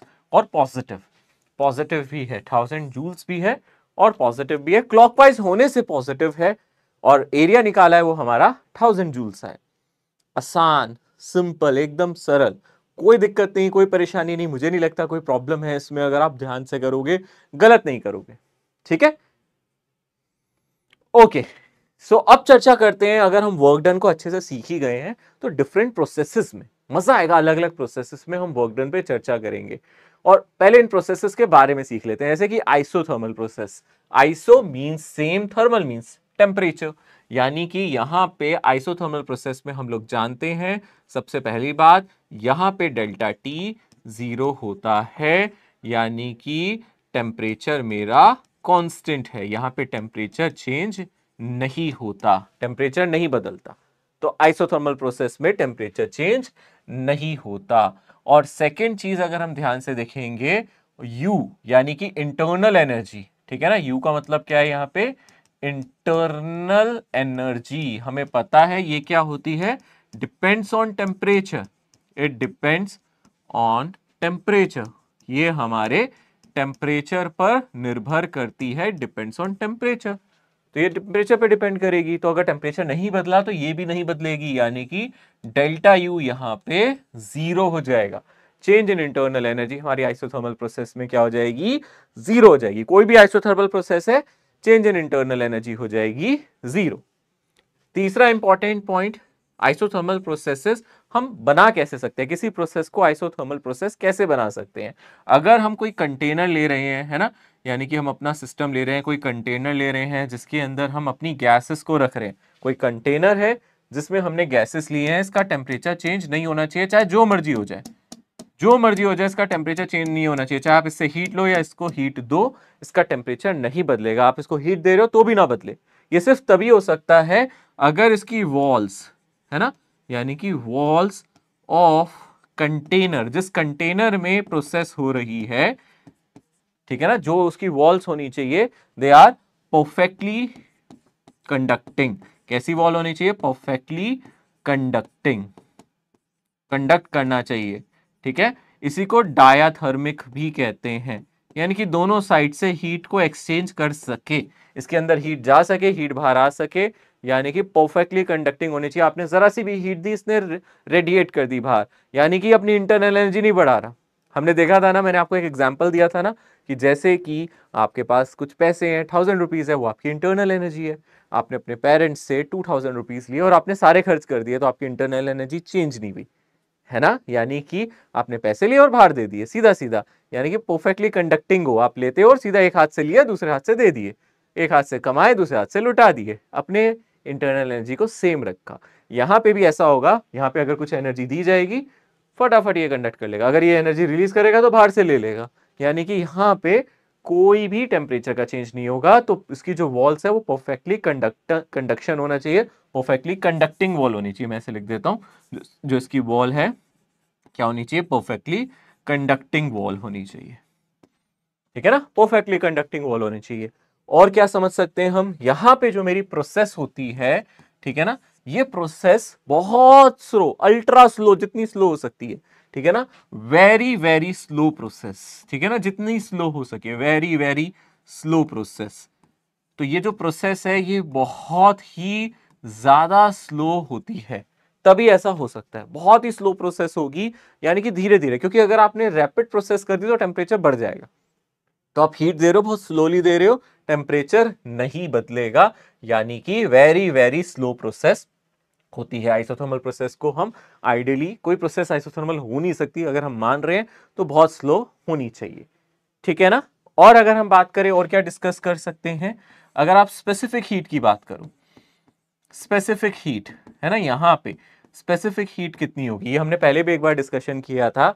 यहां पे अगर डेल्टा टी ही जीरो है, यानी कि डी टी अगर जीरो है, तो आपको पता है स्पेसिफिक हीट क्या होता है, D Q by D T, हमने पढ़ा है ना, D Q by D T, ठीक है ना। अगर हम हीट कैपेसिटी की बात करें, कि स्पेसिफिक हीट कैपेसिटी है, तो D Q by D T divide by M, यहाँ पे हम नंबर ऑफ मोल्स डाल रहे हैं, इसको मोलर स्पेसिफिक हीट कैपेसिटी कहेंगे। यहां मास से नहीं डिवाइड किया गया, यहां पे मोल्स से डिवाइड किया है, ठीक है ना, मोलर स्पेसिफिक। यहाँ पे मोलर क्यों लिखा गया है, जैसे हमने पहले स्पेसिफिक हीट पढ़ा था, हम यहाँ नीचे एम लिखते थे, बट यहाँ एम नहीं, अब हम क्या लिख रहे हैं, एन लिख रहे हैं। ये हो जाएगी हमारी कितनी, अगर मैं dt को जीरो डाल दूं, इनफाइनाइट, यानी कि infinite molar specific heat capacity है, heat required to raise temperature of 1 mole of gas, ठीक है ना। बेसिकली इसका मतलब है हीट रिक्वायर्ड, ठीक है ना, heat required to raise temperature of 1 mole of gas, ठीक है ना, 1 mole of gas by 1 Kelvin, ठीक है ना, by 1 Kelvin और 1 डिग्री सेल्सियस। इसी को मोलर स्पेसिफिक हीट कैपेसिटी कहते हैं। यहाँ पे इनफाइनाइट है, टेम्परेचर चेंज नहीं हो रहा, आप जितनी मर्जी हीट दे रहे हो, टेम्परेचर चेंज नहीं हो रहा। और टेम्परेचर चेंज करने में कितनी हीट चाहिए, इनफाइनाइट, चेंज ही नहीं हो रहा ना, तो यहाँ पे क्या हो जाएगा, इनफाइनाइट हो जाएगा। तो ये कुछ इंपॉर्टेंट बातें हैं जो हमें आइसोथर्मल प्रोसेस में याद रखनी है, ठीक है ना। अगर कोई आइसोथर्मल प्रोसेस है तो उसमें हमें ये बातें, इंपॉर्टेंट बातें क्या करनी है, याद रखनी है। ये आइसोथर्मल प्रोसेस में होगा, जरूर है, ये 5 पॉइंट जरूर याद रखना, क्या होता है आइसोथर्मल प्रोसेस में। और कोई इंपॉर्टेंट पॉइंट जो हमें याद आ रहा हो, 6 पॉइंट, एक और पॉइंट लिखते हैं, ठीक है ना। यहाँ पे आप फर्स्ट लॉ लिख के दिखाओ, यहाँ पे आप मुझे फर्स्ट लॉ लिख के दिखाओ, फर्स्ट लॉ लिख सकते हो, लिखो, सभी अपनी अपनी नोटबुक्स में लिखो, फर्स्ट लॉ ऑफ थर्मोडायनेमिक्स। यहाँ पे क्या बन जाएगा, सोचो, फर्स्ट लॉ ऑफ थर्मोडायनेमिक्स यहाँ पे क्या बन जाएगा, आपको पता है क्या चीज जीरो है, डी यू जीरो है, यानी कि हमें पता है जो फर्स्ट लॉ होता है, मैं ऐसे स्मॉल डी लिख रहा हूँ यहाँ, D Q is equals to D U plus work done, है ना, प्लस वर्क डन, है ना। यहाँ पे मैं क्या लिख सकता हूँ, सिंपली जो मेरा डी क्यू कितना है, जो भी मैं एनर्जी दे रहा हूँ, और डी यू जीरो हो गया, change in internal energy zero हो गई, या डेल्टा यू या डी यू जीरो हो गया, चेंज इन इंटरनल एनर्जी मेरी कितनी हो गई है, कोई इंटरनल एनर्जी में चेंज नहीं हो रहा, तो ये वर्क डन के इक्वल है, यानी कि जितनी एनर्जी आपको मिलेगी आप सभी का वर्क डन करोगे। यही तो मैंने पहले भी बोला था, आपको पापा से पैसे मिले, आपने सारे खर्च कर दिए, आपने इंटरनल एनर्जी को बढ़ने नहीं दिया, तो यहाँ पे जो भी हीट आपको मिलती है आप सबका वर्क डन कर देते हो। फर्स्ट लॉ ऑफ थर्मोडायनेमिक्स में ये आ जाएगा, डी क्यू आपका सिंपली वर्क डन के इक्वल आ जाएगा, ठीक है ना। यहाँ पे इंटरनल एनर्जी में कोई चेंज नहीं है। ये 6 इंपॉर्टेंट पॉइंट, चलो 5 नहीं अब हो गए 6 इंपॉर्टेंट पॉइंट्स जो मैंने यहाँ बताए, ये जरूर नोट डाउन कर लेना, अच्छे से लिख लेना, ये 6 इंपॉर्टेंट पॉइंट्स हैं, ठीक है ना। मैं सभी को यहाँ पे स्पेशल ब्रैकेट्स में डाल देता हूं ताकि आपको याद रहे, एक एक पॉइंट इंपॉर्टेंट है, सभी का इंपॉर्टेंस है भाई, ठीक है ना। सभी को मैंने यहाँ इस तरीके से दिखा दिया ताकि आपको सारे पॉइंट्स समझ में आए, ये सारे ही पॉइंट्स अलग अलग हैं, सारे ही पॉइंट्स इंपॉर्टेंट हैं, ठीक है ना, ये सारे इंपॉर्टेंट पॉइंट्स हैं, इनको भूलना नहीं अपने को, ठीक है ना, सारे 6 के 6, ठीक है, समझ में आ गया। ओके, आगे बढ़ते हैं। अब इसमें वर्क डन कैसे निकालें, ठीक है ना, work done in isothermal process, कैसे इसमें वर्क डन कैलकुलेट किया जाएगा। देखो वर्क डन का जनरल फॉर्मूला हम लोगों ने पढ़ा है, क्या होता है, इंटीग्रेशन ऑफ पीडीवी, यही होता है इंटीग्रेशन ऑफ पीडीवी, ठीक है। और यहां पे अगर हम ध्यान से देखें, आइडियल गैस इक्वेशन कहती है PV is equals to NRT, कहती है ना, और टी कांस्टेंट है, यानी मैं प्रेशर को लिख सकता हूं simply NRT divided by V, pressure को क्या लिख सकता हूं, एनआरटी डिवाइडेड बाय वी, इसमें सब्स्टिट्यूट कर देते हैं और इसको इंटीग्रेट कर देते हैं, सिंपल। यानी कि यहां पे जो मेरा वर्क डन आएगा वो हम इजीली निकाल सकते हैं, वर्क डन क्या हो जाएगा, प्रेशर की जगह डाल दो एनआरटी डिवाइडेड बाय वी, यहां आ जाएगा DV, initial volume final volume, ये लिमिट्स में आ जाएगी, वर्क डन कितना आ जाएगा, एनआरटी, तीनों कांस्टेंट है, टेम्परेचर कांस्टेंट, एन और आर तो होते ही है constant, integration of DV, V initial V final. हाँ, हालांकि आपको डेरिवेशन याद नहीं रखनी है, पर मैं स्टिल आपको जल्दी जल्दी बता रहा हूं, आप इसको कर सकते हो। और यहां से आ जाएगा एन आर टी और डीवी बाय वी, है ना, वी भी है ना, डीवी बाय वी है, इसका इंटीग्रेशन करोगे जैसे 1/x का इंटीग्रेशन होता है लॉग एक्स, इसका भी लॉग एक्स होगा, यानी कि एल एन वी, और लिमिट डलेगी वी इनिशियल वी फाइनल, और अगर आप इसको फाइनली लिखोगे तो आपको वर्क डन क्या मिलेगा, N R T L N final volume divided by initial volume, ये इंपॉर्टेंट फॉर्मूला है वर्क डन का, final volume divided by initial volume, temperature change हो नहीं रहा, ये इसका फॉर्मूला बन जाता है।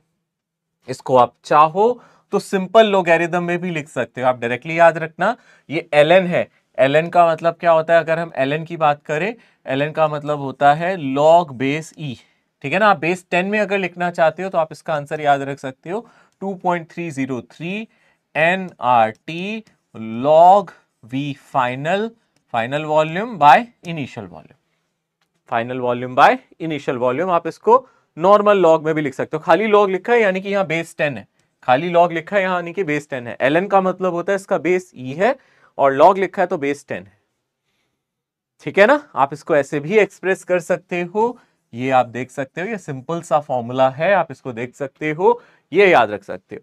और क्या कर सकते हैं, हमको पता है आइसोथर्मल प्रोसेस में टेम्परेचर कांस्टेंट होता है, तो हमें पता है आइसोथर्मल प्रोसेस में अगर टेम्परेचर कांस्टेंट होता है तो हम क्या लिख सकते हैं, ठीक है।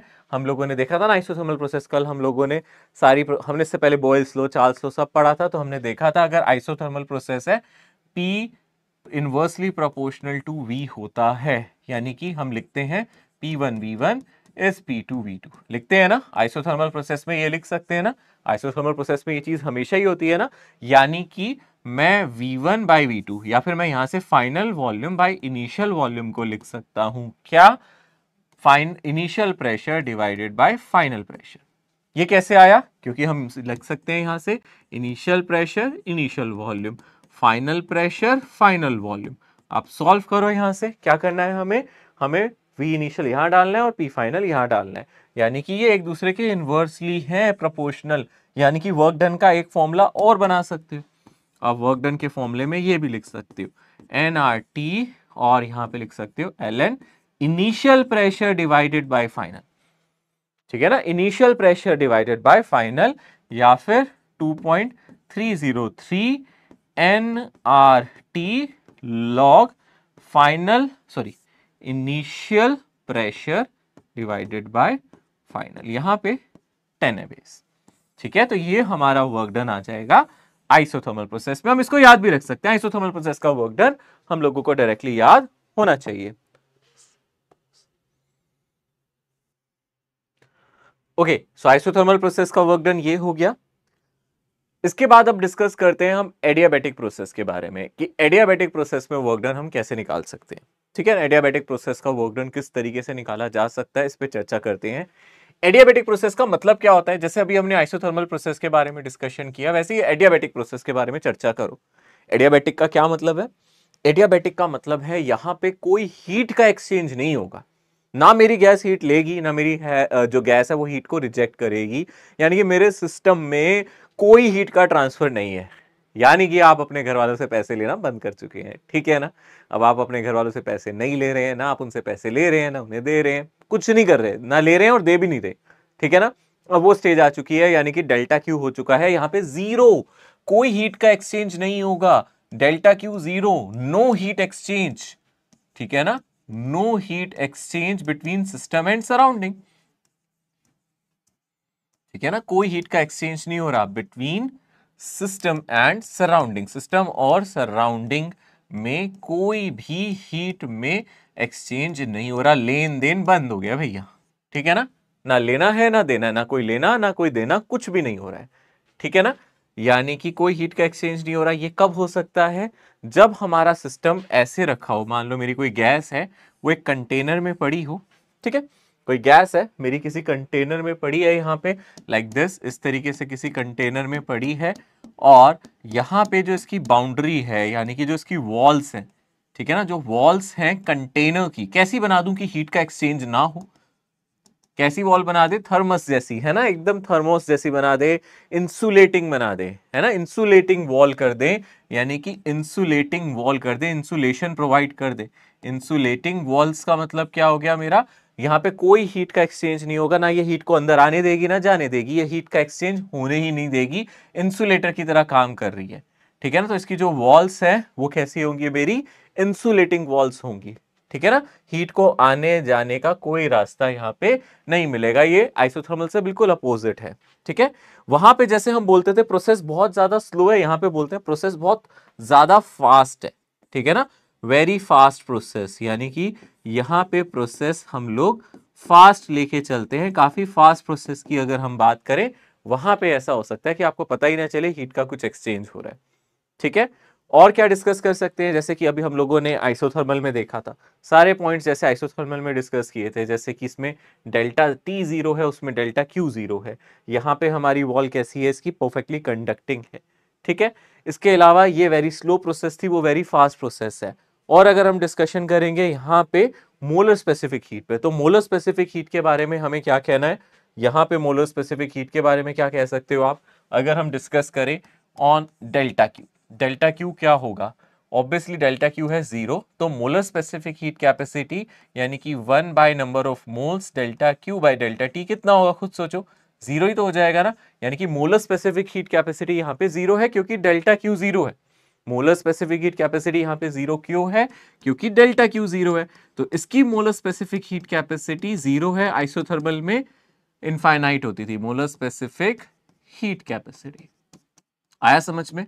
सिंपल सा केस है, आराम से देख सकते हो, कोई हड़बड़ाहट नहीं है, जल्दीबाजी नहीं है। अगर आप फर्स्ट लॉ ऑफ थर्मोडायनेमिक्स की बात करो तो उसको कैसे लिख सकते हैं? फर्स्ट लॉ को किस तरीके से हम यहाँ पे एक्सप्रेस कर सकते हैं, देख लेते हैं। फर्स्ट लॉ ऑफ थर्मोडायनेमिक्स कैसे लिखा जाए? क्या होता है पहला लॉ? याद करो, फर्स्ट लॉ हमें कहता था डी क्यू या delta Q is equals to change in internal energy plus work done, है ना, इस तरीके से ही लिखते थे। यहाँ यही जीरो हो जाएगा, यानी कि change in internal energy plus work done, ये किसके बराबर हो जाएगा?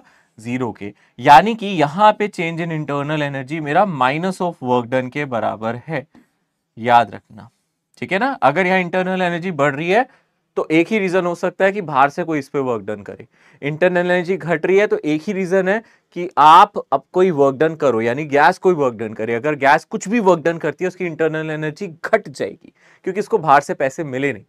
अब आपके पास जितनी सेविंग है वही है, आपने पापा से लेने बंद कर दिए, मम्मी से लेने बंद कर दिए।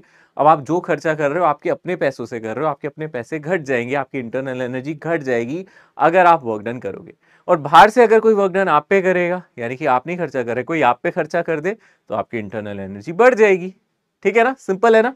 तो यहां पे आप याद रख सकते हो, यहां पे du is equals to minus dw हम लिख सकते हैं। ये एडियाबैटिक प्रोसेस के बारे में चर्चा हो गई।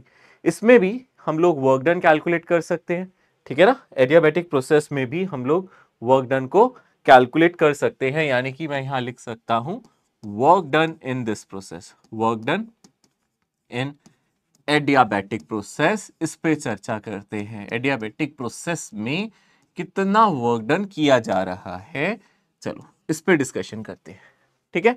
कैसे देखेंगे, अब जरा इसको ध्यान से देख लेते हैं।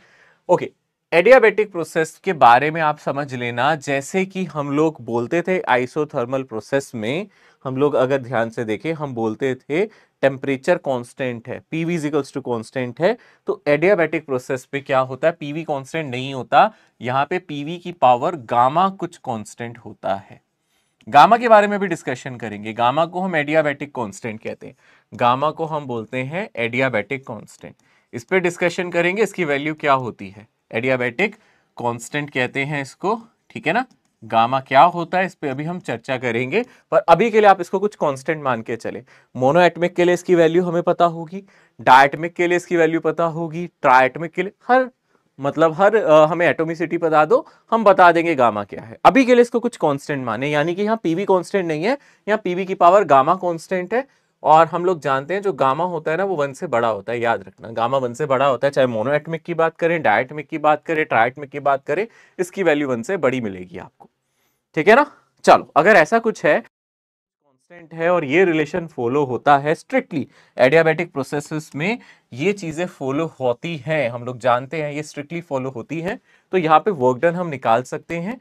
यहाँ पे वर्क डन का आप फॉर्मूला लिख सकते हो, यहाँ पे वर्क डन निकालने के लिए अगेन आप इंटीग्रेशन ऑफ पीडीवी करोगे जैसे हम पहले कर रहे थे, ठीक है। यहाँ पे हम लोग क्या लिख सकते हैं, P की जगह क्या लिख सकते हैं, जैसे कि हम पहले कर रहे थे, यहाँ पे P की जगह हम लिख सकते हैं कुछ कांस्टेंट, है ना। मैं यहाँ पे लिख सकता हूँ पीवी की पावर गामा कांस्टेंट था ना, तो मैं यहाँ लिख सकता हूँ पीवी इज इक्वल्स टू कुछ कांस्टेंट, मैं कांस्टेंट का नाम ले लेता हूँ के, ठीक है ना। तो यहाँ पे प्रेशर को लिख सकता हूँ इस कांस्टेंट डिवाइडेड बाय वी की पावर गामा, ठीक है ना, कांस्टेंट डिवाइडेड बाय वी की पावर गामा।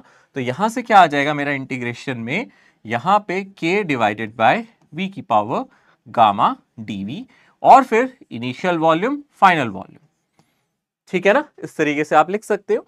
यहां पे आपका k जो है वो इंटीग्रेशन से बाहर आ जाएगा, और आपको इंटीग्रेशन यहां पे करना होगा v की पावर माइनस गामा dv, और इनिशियल वॉल्यूम फाइनल वॉल्यूम इस तरीके से जैसे पहले लिखते थे। x की पावर n का इंटीग्रेशन जानते हैं, x की पावर n+1 बाय n+1 होता है। यहां पे भी अगर हम इंटीग्रेशन करेंगे, यहां आ जाएगा k टाइम्स v की पावर माइनस गामा +1, और जो पावर होती है उसी से डिवाइड करते हैं।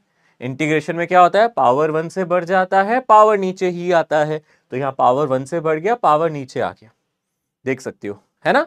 यहां पे ये आ गया, इसके साथ साथ हमें लिमिट डालनी है, इनिशियल वॉल्यूम फाइनल वॉल्यूम, यहां से अब हम लोगों को लिमिट डालनी पड़ेगी, इनिशियल वॉल्यूम फाइनल वॉल्यूम, ठीक है ना। ये हम लोगों ने यूज किया था, इसको थोड़ा साइड में रख देते हैं, ये इंपॉर्टेंट है। अब हम इसके आगे कंटिन्यू करते हैं। ये मान लिया मेरा स्टेप नंबर 1 है, ये मेरा स्टेप नंबर यहाँ पे 2 है। अगले स्टेप पे आते हैं, यहाँ से बढ़ते हैं, इधर आते हैं अगले स्टेप पे। तो मैं स्टेप नंबर 3 यहाँ करके दिखा रहा हूँ। हालांकि आपको डेरिवेशन ना भी याद रहे, कोई एतराज नहीं है, कोई हर्ज नहीं है, कोई दिक्कत नहीं, कोई परेशानी नहीं, आपको फाइनल रिजल्ट याद होना चाहिए। बट फिर भी आप लोगों को मैं ये जरूर एक बार डिराइव करा रहा हूं, ताकि आप लोगों को थोड़ा थोड़ा इसका फील आए कि ये कैसे आता है, क्योंकि इतना मुश्किल डेरिवेशन है नहीं, छोटे से स्टेप्स है। यहां मैं लिख सकता हूं k divided by 1 minus gamma, देखा जाए मैं इसको 1 माइनस गामा लिख सकता हूं, और यहां लिमिट डाल सकता हूं।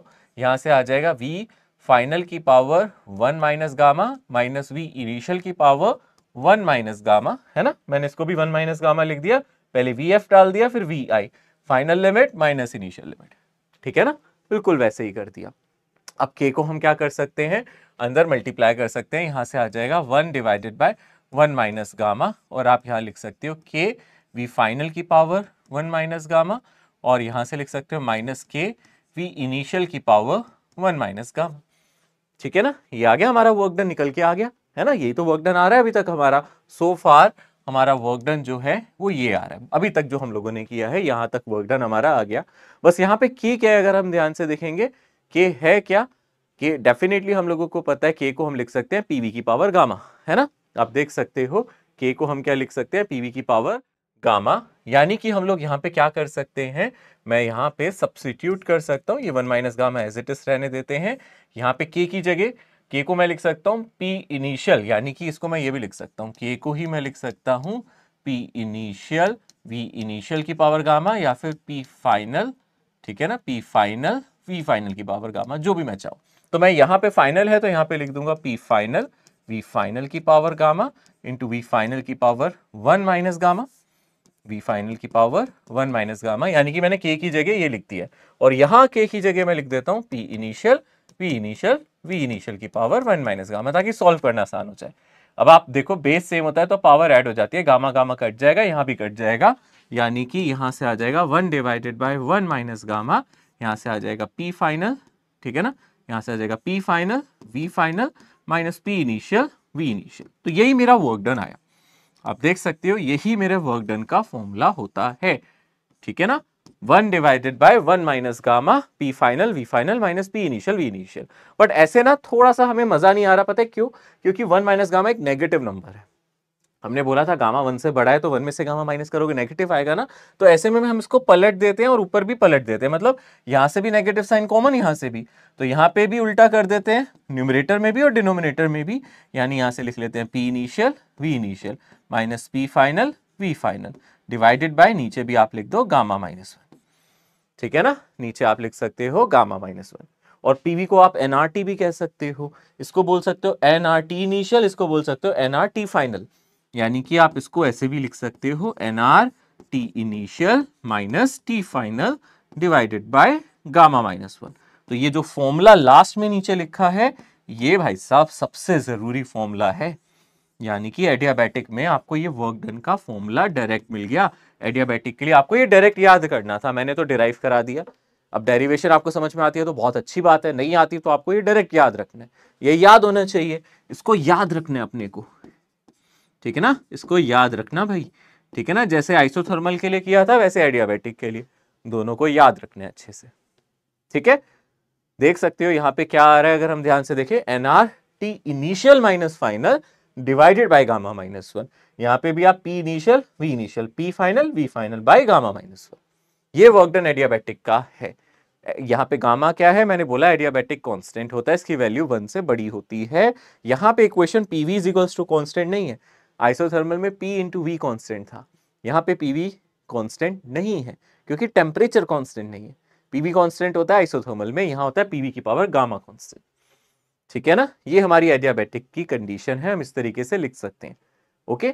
और भी कंडीशन बन सकती है, आप आइडियल गैस इक्वेशन को यूज करके और भी कंडीशन निकाल सकते हो। ये प्रेशर वॉल्यूम रिलेशन है, आप volume temperature pressure temperature relation भी यहाँ पे निकाल सकते हो, ठीक है ना। अभी तो फिलहाल मैंने जस्ट वर्क डन लिखा है, हम बाकी रिलेशन भी अभी लिखेंगे, ठीक है ना। अभी जिस इस रिलेशन का इस्तेमाल किया था सिर्फ इसको लिया था, बट उससे पहले इंपॉर्टेंट है इनके ग्राफ को देखना।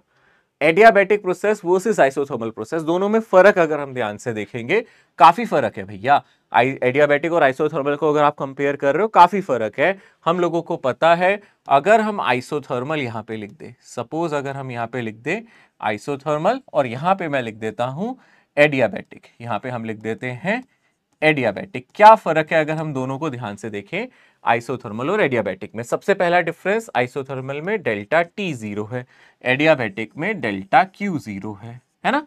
इसमें अगर हम ध्यान से देखेंगे specific molar specific heat capacity इसमें कितनी है, इनफाइनाइट है, इसमें मोलर स्पेसिफिक हीट कैपेसिटी कितनी है, 0 है, ठीक है ना, हमने देखा ना ये डिफरेंस है इन दोनों के बीच में, अच्छा खासा डिफरेंस नजर आ रहा है ना, डेल्टा टी जीरो या डेल्टा क्यू जीरो। यहाँ पे डेल्टा, यहाँ पे जो सी है इनफाइनाइट है, यहाँ पे सी कितना हो जाता था एडियाबैटिक में, जीरो हो जाता था। और क्या डिफरेंस है, हम लोगों ने वर्क डन कैलकुलेट किया है, बाकी थ्योरेटिकल डिफरेंस तो बहुत है, हमने सारे पॉइंट्स लिखे हैं। वर्क डन की अगर हम बात करें, आइसोथर्मल प्रोसेस में हमारा वर्क डन आया था N R T L N V final by V initial, या फिर N R T P initial divided by P final. यहाँ टेम्परेचर नहीं चेंज होता इसलिए एनआरटी लिखा है, टी इनिशियल टी फाइनल की जरूरत ही नहीं है यहाँ पे, इसलिए हमने ऐसे लिखा है। बट एडियाबैटिक में अगर हम ध्यान से देखेंगे, यहाँ पे हम लोगों ने कितना डिराइव किया इसको, हम लोगों ने देखा इसको हम लिख सकते हैं N R T initial minus T final divided by gamma minus one. ठीक है ना, यही फॉर्मूला हम लोगों ने देखा है। या फिर हम इसको और कैसे एक्सप्रेस कर सकते हैं, हम इसको एक्सप्रेस कर सकते हैं like P initial V initial minus P final V final divided by gamma minus one. यहां पे जो रिलेशन है हमें पता है, PV मेरा कांस्टेंट है, ठीक है ना, यहाँ पे हमने P इंटू वी को कांस्टेंट बोला है, यहाँ पे PV की पावर गामा कांस्टेंट है। फर्क है, काफी फर्क है ना, यहीं से इनके ग्राफ में भी फर्क आ जाएगा। पीवी ग्राफ अगर हम ध्यान से देखेंगे उसमें भी डिफरेंस आ जाएगा, यानी कि अगर हम पीवी ग्राफ पे चर्चा करें, अब थोड़ा ग्राफ में डिफरेंस देखें और इन टर्म्स ऑफ ग्राफ कैसे इनके ग्राफ में डिफरेंस आएगा। तो सबसे पहले हम आइसोथर्मल के लिए बनाते हैं पीवी ग्राफ। आइसोथर्मल प्रोसेस है अगर हमारे पास, तो हम उसके लिए पीवी ग्राफ बनाते हैं। आइसोथर्मल प्रोसेस हम लोग पहले भी देख चुके हैं, ये पीवी ग्राफ आइसोथर्मल प्रोसेस में अगर आपको याद हो, हमने बॉयल्स लॉ में देखा था, प्रेशर वर्सेस वॉल्यूम ग्राफ कैसा आता था, इस तरीके से। आप इसको क्या बोलते थे, रेक्टेंगुलर हाइपरबोला। ठीक है ना, अगर आप ध्यान से देखोगे आप इस ग्राफ को बोला करते थे ये रेक्टेंगुलर हाइपरबोला है। ठीक है ना, रेक्टेंगुलर हाइपरबोला है प्रेशर और वॉल्यूम में।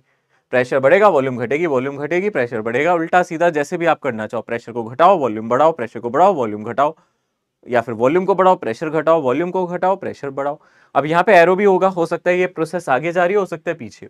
अगर यहाँ पे एरो नीचे है तो वॉल्यूम बढ़ रहा है, एरो ऊपर है तो वॉल्यूम घट रहा है, रेक्टेंगुलर हाइपरबोला है।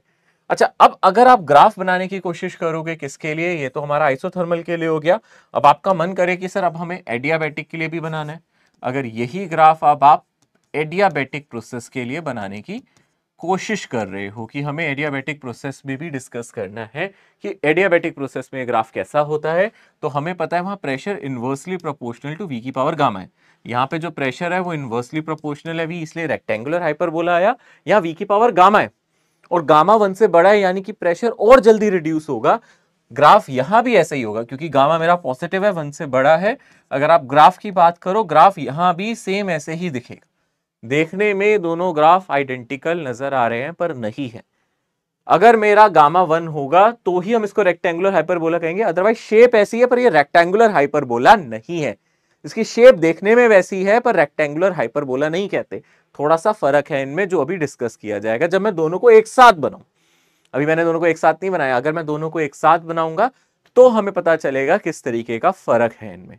ठीक है, अब एक साथ दोनों ग्राफ को मैं ड्रॉ करके दिखाता हूं आपको। अगर हम दोनों ग्राफ को एक साथ बना दें, यानी कि एडियाबैटिक और आइसोथर्मल प्रोसेसेस को एक साथ कंसीडर करें, तो दोनों ग्राफ में क्या डिफरेंस आपको नजर आएगा। मान लेते हैं प्रेशर है, ये वॉल्यूम है, तो मैंने माना, अगर हम ध्यान से देखें, एक ग्राफ में यहां बना रहा हूं ग्रीन कलर से, ध्यान से देखना, एक ग्राफ में यहां से बना रहा हूं ग्रीन कलर से, दूसरा ग्राफ में यहां से बनाऊंगा येलो कलर से। ठीक है ना, ये ग्राफ मैंने बनाया येलो कलर से। ठीक है ना, दोनों ग्राफ आपको नजर आएंगे, एक एडियाबैटिक है दूसरा आइसोथर्मल है। यहां पे जो येलो कलर से बनाया गया है दिस इज एडियाबैटिक, ठीक है ना, और जो ग्रीन कलर से बनाया गया है इस ग्राफ को आप बोल सकते हो आइसोथर्मल। देख रहे हो आप दोनों ग्राफ में एक डिफरेंस है। काफी ध्यान से देखने पे आपको एक चीज समझ में आएगी कि देखो ये इंटरसेक्शन पॉइंट है, यहां से चर्चा स्टार्ट करेंगे तो मजा आएगा। इससे पहले आइसोथर्मल वाला नीचे और एडियाबैटिक वाला ऊपर है, और इस इंटरसेक्शन पॉइंट के बाद एडियाबैटिक नीचे और आइसोथर्मल ऊपर है। देख रहे हो आप ध्यान से, पहले आपका आइसोथर्मल पीछे रह गया था, एडियाबैटिक ऊपर था, एडियाबैटिक ऊपर था, आइसोथर्मल नीचे था, अब उल्टा हो गया। एक पॉइंट है, ये कॉमन पॉइंट है। ये कॉमन पॉइंट का मतलब क्या है, आप गैस को यहां कंसीडर कर लो। मान लो गैस की ये इनिशियल स्टेट है, यहां पे आप गैस को देखो, यहां पे हमने कोई गैस कंसीडर करी, this is initial state of gas. यहां पे गैस का कुछ प्रेशर होगा, कुछ वॉल्यूम होगी, कुछ टेम्परेचर होगा, ठीक है ना। कुछ प्रेशर होगा, कुछ वॉल्यूम होगी, कुछ टेम्परेचर होगा। मैं मान लेता हूं मैं एक्सपेंशन कर रहा हूं, सबसे पहले मैं मान लेता हूं कि मैं एक्सपेंशन कर रहा हूं तो वॉल्यूम बढ़ेगा, तो दोनों केस में वॉल्यूम बढ़ रहा है। तो आप देख सकते हो एक्सपेंशन के अंडर, अगर हम एक्सपेंशन की बात करते हैं, अगर दोनों गैस एक्सपेंड कर रही है तो ऊपर कर्व किसका है, अगर आप ध्यान से देखोगे ऊपर वाला कर्व किसका है, आइसोथर्मल का, नीचे वाला किसका है, एडियाबैटिक का। तो ऊपर वाला आपका आइसोथर्मल है, यहां पे ऊपर वाला कर्व किसका है, आइसोथर्मल का, और नीचे वाला कर्व किसका है, आपका एडियाबैटिक का। तो आप देख सकते हो यहां पे ड्यूरिंग एक्सपेंशन, यहां पे एक्सपेंशन हो रहा है, वॉल्यूम बढ़ रही है, आप देख सकते हो यहां वॉल्यूम इंक्रीज कर रही है। कैसे पता वॉल्यूम इंक्रीज कर रही है, ग्राफ प्रेशर एक्सिस से दूर जा रहा है। पहले दोनों की स्टेट सेम थी, फाइनली स्टेट अलग हो जाएगी। अगर मैं बात करूं यहां पे सेम वॉल्यूम पे, आप देख सकते हो दोनों का प्रेशर अलग है, देख सकते हो ना, दोनों का प्रेशर अलग है। सेम वॉल्यूम पे अगर आप एक्सपेंशन कर रहे हो, दोनों का प्रेशर घट रहा है, पर ज्यादा कम किसका हो रहा है, बोलो ज्यादा कम किसका हो रहा है, यहां पे एडियाबैटिक प्रोसेस का, ठीक है ना। आइसोथर्मल का भी कम हो रहा है पर एडियाबैटिक का ज्यादा कम हो जाएगा। यानी कि अगर आप कंप्रेशन करते हो, दोनों गैस को कंप्रेस कर रहे हो, दोनों गैस को कंप्रेशन दे रहे हो, वॉल्यूम घटा रहे हो, तो वॉल्यूम अगर आप वॉल्यूम बढ़ा रहे हो, सॉरी, दोनों को आप एक्सपेंशन कर रहे हो, कंप्रेशन नहीं, सॉरी 1 सेकेंड, है ना, आई थिंक मैंने यहाँ पे 2 बार कंप्रेशन बोल दिया है, एक बार उसको आप सुन लेना ध्यान से, मैंने कंप्रेशन बोल दिया जबकि एक्सपेंशन की बात कर रहे हैं अभी हम यहाँ पे एक्सपेंशन कर रहे हैं, कंप्रेशन नहीं। अगर हम गैस को एक्सपेंड कर रहे हैं, वॉल्यूम को बढ़ा रहे हैं, नॉट कंप्रेशन, एक्सपेंशन दे रहे हैं, वॉल्यूम बढ़ा रहे हैं, तो क्या हो रहा है, वॉल्यूम दोनों बार बढ़ रही है। एक बार हम आइसोथर्मली वॉल्यूम बढ़ा रहे हैं, एक बार एडियाबैटिकली। एक बार इस प्रोसेस में वॉल्यूम बढ़ाते टाइम टेम्परेचर को नहीं चेंज कर रहे, एक बार वॉल्यूम बढ़ाते टाइम हम हीट नहीं एक्सचेंज कर रहे। समझ में आता है, आइसोथर्मल में हम टेम्परेचर नहीं बदल रहे हैं वॉल्यूम बढ़ाते टाइम, एक्सपेंशन हो रहा है, आइसोथर्मल हो रहा है, एक बार हीट का एक्सचेंज नहीं कर रहे। तो दोनों ही केस में जब आप वॉल्यूम बढ़ाते हो प्रेशर घटता है, चाहे एडियाबैटिक प्रोसेस हो चाहे आइसोथर्मल प्रोसेस हो, वॉल्यूम बढ़ेगा प्रेशर तो घटेगा। पर किसमें ज्यादा कम हुआ, आप देख सकते हो सेम वॉल्यूम पे, आप देख सकते हो इनिशियल स्टेट पहले दोनों की सेम थी, तो दोनों का जो वॉल्यूम हमारा यहाँ पे सेम है। अगर हम ध्यान से देखें तो क्या हो रहा है, क्या हो रहा है, क्या हो रहा है, आप देख रहे हो एक का प्रेशर ये हो गया, ये किसका प्रेशर है, हरा वाला किसका, आइसोथर्मल का, एडियाबैटिक वाला क्या है, ये एडियाबैटिक का प्रेशर ज्यादा कम हो गया, आइसोथर्मल का प्रेशर अभी भी कंपैरेटिवली ज्यादा है। यानी कि प्रेशर दोनों का घटा, बट किसका ज्यादा घटा, एडियाबैटिक का, ठीक है ना। तो एडियाबैटिक कर्व नीचे, आइसोथर्मल ऊपर है, किसका एरिया ज्यादा होगा, किसमें वर्क डन ज्यादा होगा, आप सोचो किसका एरिया ज्यादा है, ऊपर कौन है आइसोथर्मल, नीचे कौन है एडियाबैटिक। अगर आप एरिया की बात करो यहां पे, अगर हम बात करें एक्सपेंशन के टाइम पे, यानी वॉल्यूम बढ़ाते टाइम, एक्सपेंशन के टाइम पे वर्क डन बाय गैस पे डिस्कस कर सकते हैं हम, वर्क डन बाय गैस अगर हम डिस्कस करें तो यहां पे एरिया अंडर, अगर आप ध्यान से देखोगे, area under isothermal is more, ठीक है ना, is greater than area under adiabatic.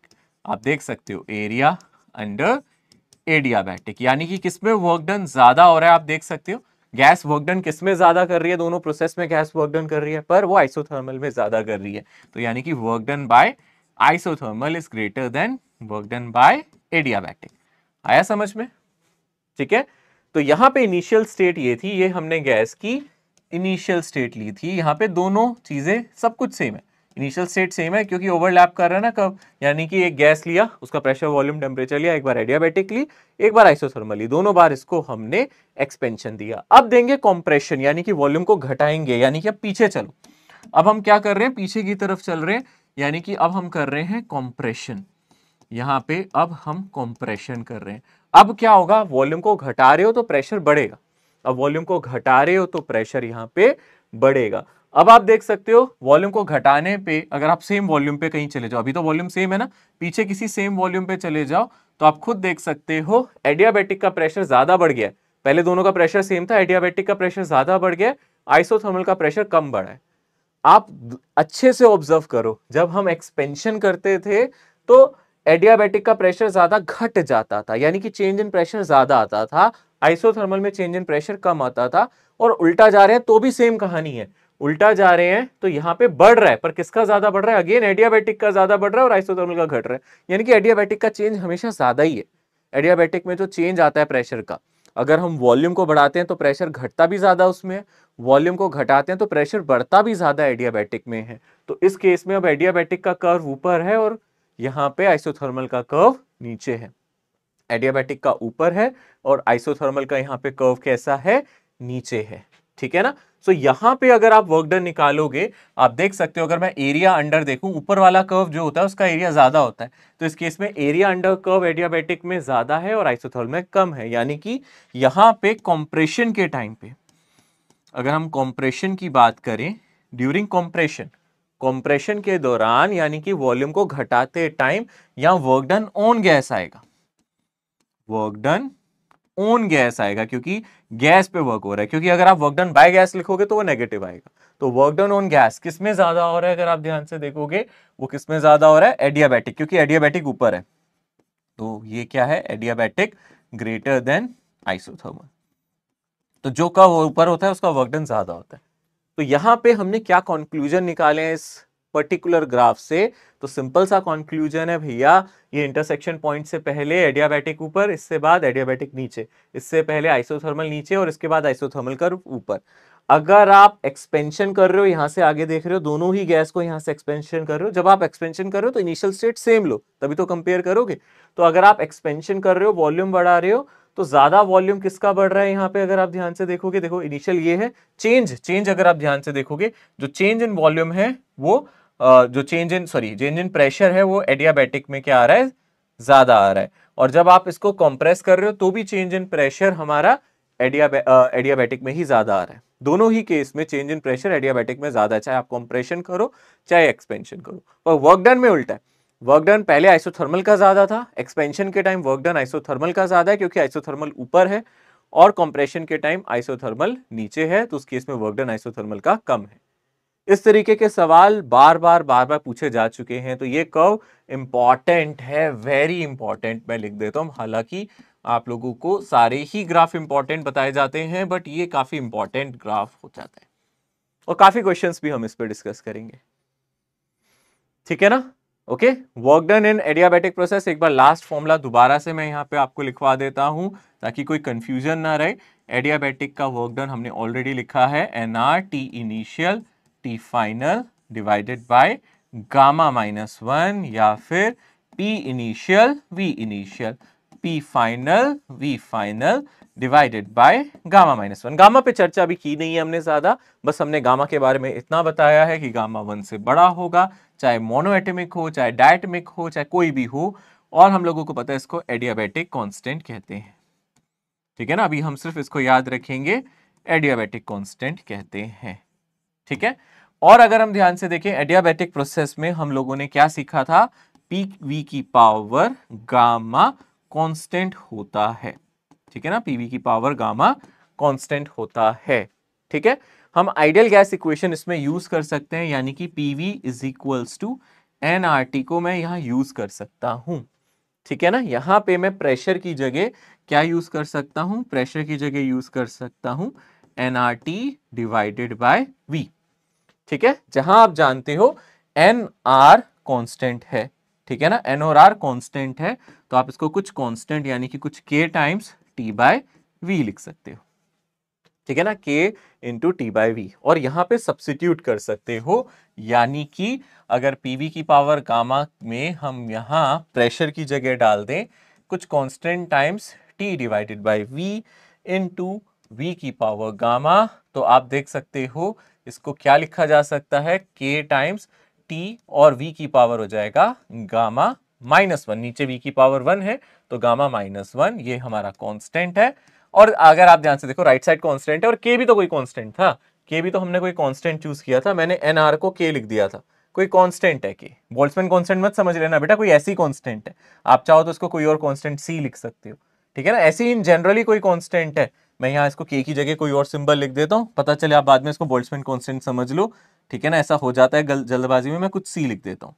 ठीक है ना, इस कांस्टेंट को कुछ सी नाम दे देता हूँ, तो C T divided by V है ना, तो यहां भी आप इसको सी लिख लो।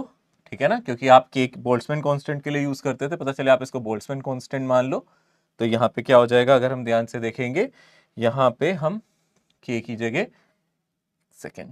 जगह हम यहाँ पे सी डाल देते हैं, तो C T divided by V, यहाँ भी c है, तो यानी कि यहाँ टी वी की पावर गामा माइनस वन। अरे कांस्टेंट को कांस्टेंट से डिवाइड करोगे तो एक नया कांस्टेंट आ जाएगा, पर रहेगा तो कांस्टेंट, यानी कि मैं ये भी लिख सकता हूँ टी वी की power gamma minus one constant है। जैसे आप पीवी की पावर गामा कांस्टेंट कह रहे थे एडियाबैटिक में, वैसे ही हम लोग टेम्परेचर वॉल्यूम रिलेशन लिख सकते हैं। अभी मैंने जस्ट डिराइव किया, आपके सामने ही किया है, इसको आप लिख सकते हो टीवी की पावर गामा माइनस वन।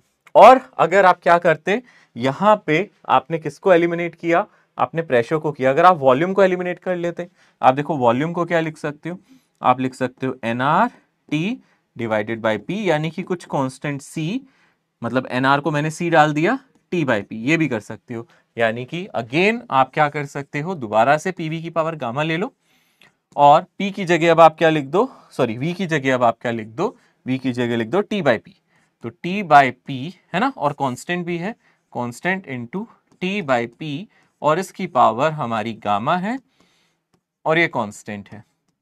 ठीक है, तो यहां से आ जाएगा पी सी की पावर गामा, मैं सी को पहले बाहर ले लेता हूं, सी की पावर गामा पी और टी की पावर गामा और नीचे पी की पावर गामा।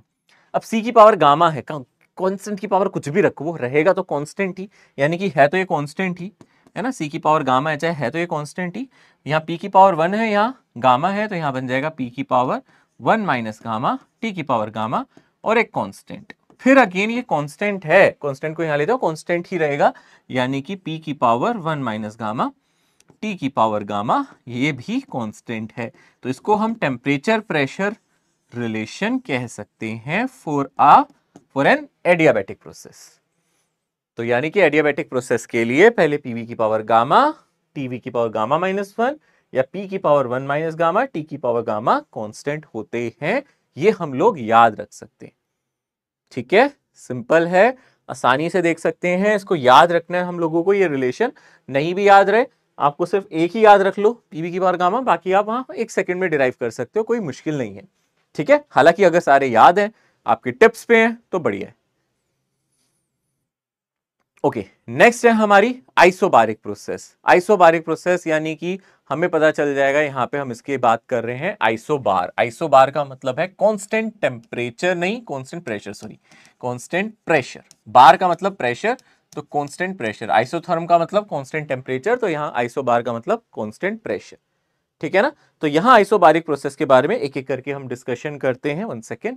सो आइसोबारिक प्रोसेस में हम लोग याद रखेंगे इंपॉर्टेंट बातें, क्योंकि हम आइसोबारिक प्रोसेस पहले पढ़ चुके हैं, मैंने आपको काइनेटिक थ्योरी ऑफ गैसेस में पूरा पढ़ा है, इसलिए मैंने यहां बात बता दी ऑलरेडी। आइसोबारिक प्रोसेस में चेंज इन प्रेशर जीरो होगा, है ना, जहां प्रेशर हमारा कांस्टेंट रहेगा। चार्ल्स लॉ हम लोगों ने ऑलरेडी पढ़ा हुआ है, इट फॉलोज चार्ल्स लॉ, है ना, यानी कि वॉल्यूम बाय टेम्परेचर कांस्टेंट है। ठीक है ना, वॉल्यूम बाय टेम्परेचर क्या होगा, यहाँ पे कांस्टेंट होगा, है ना। तो अगर आप ध्यान से देखोगे, अगर आप प्रेशर वॉल्यूम ग्राफ देख रहे हो, तो ये ग्राफ ऐसे जाएगा, this will be parallel to volume axis. ये ग्राफ ऐसा क्यों बन रहा है, क्योंकि इस ग्राफ से आप देख सकते हो, इस ग्राफ में आपका प्रेशर हर बार सेम है, प्रेशर चेंज नहीं हो रहा, तो पैरेलल टू वॉल्यूम एक्सिस है। और आप देख सकते हो इसका स्लोप कितना हो जाएगा, इस ग्राफ का स्लोप कितना हो जाएगा, यहाँ पे 0 हो जाएगा। ठीक है, और अगर आप वर्क डन निकालना चाहते हो तो इसका एरिया बहुत सिंपली निकल जाएगा। वर्क डन के लिए एरिया क्या हो जाएगा, देखो P यहाँ पे कांस्टेंट है, तो pressure multiply by change in volume, V final minus V initial. ये रेक्टेंगल का एरिया ही है ना। इसकी हाइट जो है रेक्टेंगल की वो P है, और इसकी जो वॉल्यूम है वो हो जाएगी V2 माइनस V1, यानी कि V final minus V initial. यानी कि इसका वर्क डन भी आसान है, सी के वर्क डन को आप P डेल्टा V लिखते हो। ठीक है ना, यहाँ प्रेशर चेंज नहीं हो रहा, तो इसका वर्क डन सबसे आसान है निकालना। ठीक है ना, तो इसी में इसने बताया हुआ है, इस ग्राफ का जो स्लोप है, जिसको आप dp बाई dv भी लिख सकते हो, ये हमारा 0 आएगा। ठीक है, यहाँ पे आप कुछ बातें याद रखना, क्योंकि यहाँ पे हमारा प्रेशर कांस्टेंट है ना, यहाँ पे प्रेशर कांस्टेंट है, तो सिस्टम का प्रेशर चेंज नहीं कर रहा है।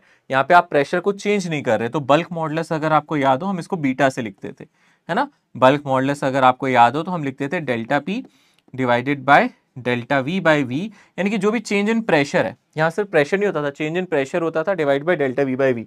तो यहाँ पे बल्क मॉडुलस ऑफ इलास्टिसिटी हमारा 0 होगा। ठीक है ना, बल्क मॉडुलस ऑफ इलास्टिसिटी हमारा 0 होगा।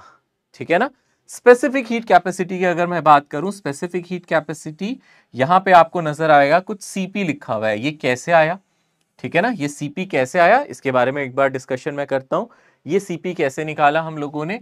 सीपी का मतलब क्या है? Specific heat capacity at constant pressure, ठीक है ना। सीपी को हम बोलते हैं specific heat capacity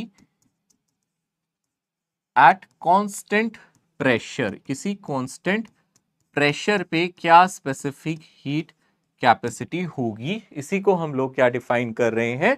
CP define कर रहे हैं।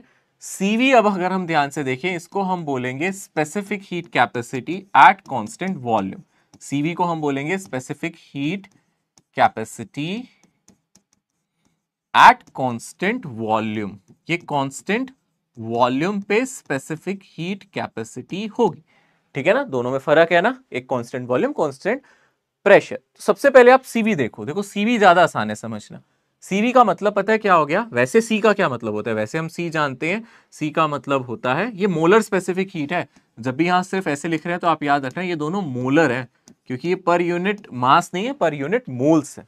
जब हम लोग सॉलिड्स वगैरह पढ़ते थे तो हम सॉलिड या लिक्विड में पर यूनिट मास कहते थे, यहां पर यूनिट मोल कहेंगे गैस में। तो यहां पे dq by dt divided by 1/n, यही होगा ना। तो अगर आप सीवी की बात कर रहे हैं, सीवी का मतलब हो जाएगा मेरा वॉल्यूम कांस्टेंट है। फॉर आइसोकोरिक अगर हम डिस्कशन करें, फॉर आइसोकोरिक, आइसोकोरिक प्रोसेस में मुझे पता है डेल्टा वी क्या हो जाता है? 0 हो जाता है। और मैं क्या जानता हूं, अगर आप ध्यान से देखोगे, डेल्टा क्यू को हम क्या लिख सकते हैं?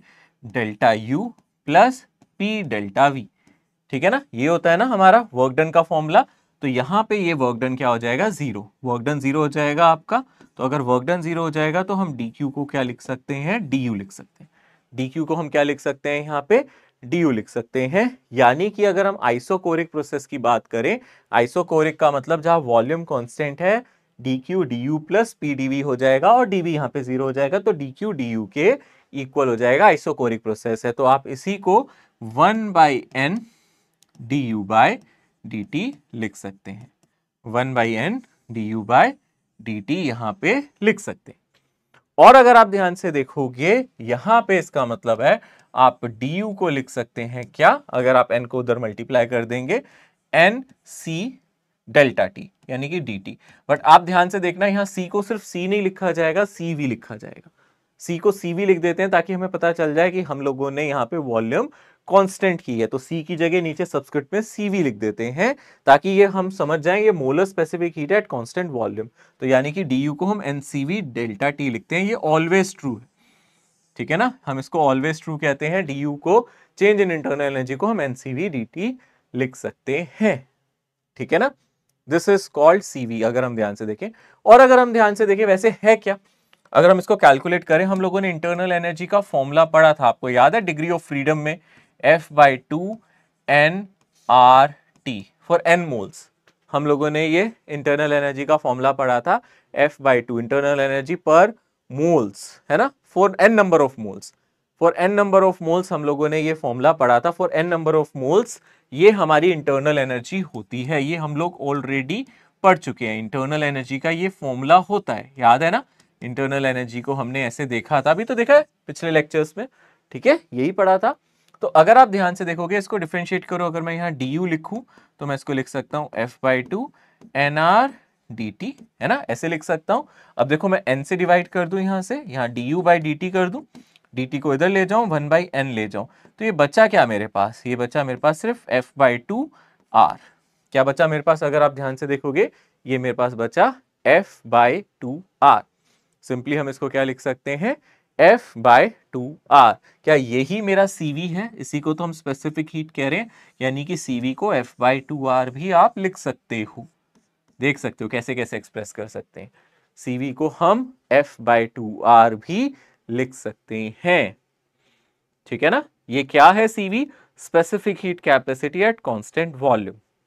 Specific heat capacity at constant volume, this is defined as CV। इसी को हम डिफाइन कर रहे हैं CV। अब आएगी बात CP की। सर CP कैसे निकालें, है ना। अब CP कैसे निकालें? अब हम लोग एक काम करते हैं, सबसे पहले हम समझते हैं CP है क्या।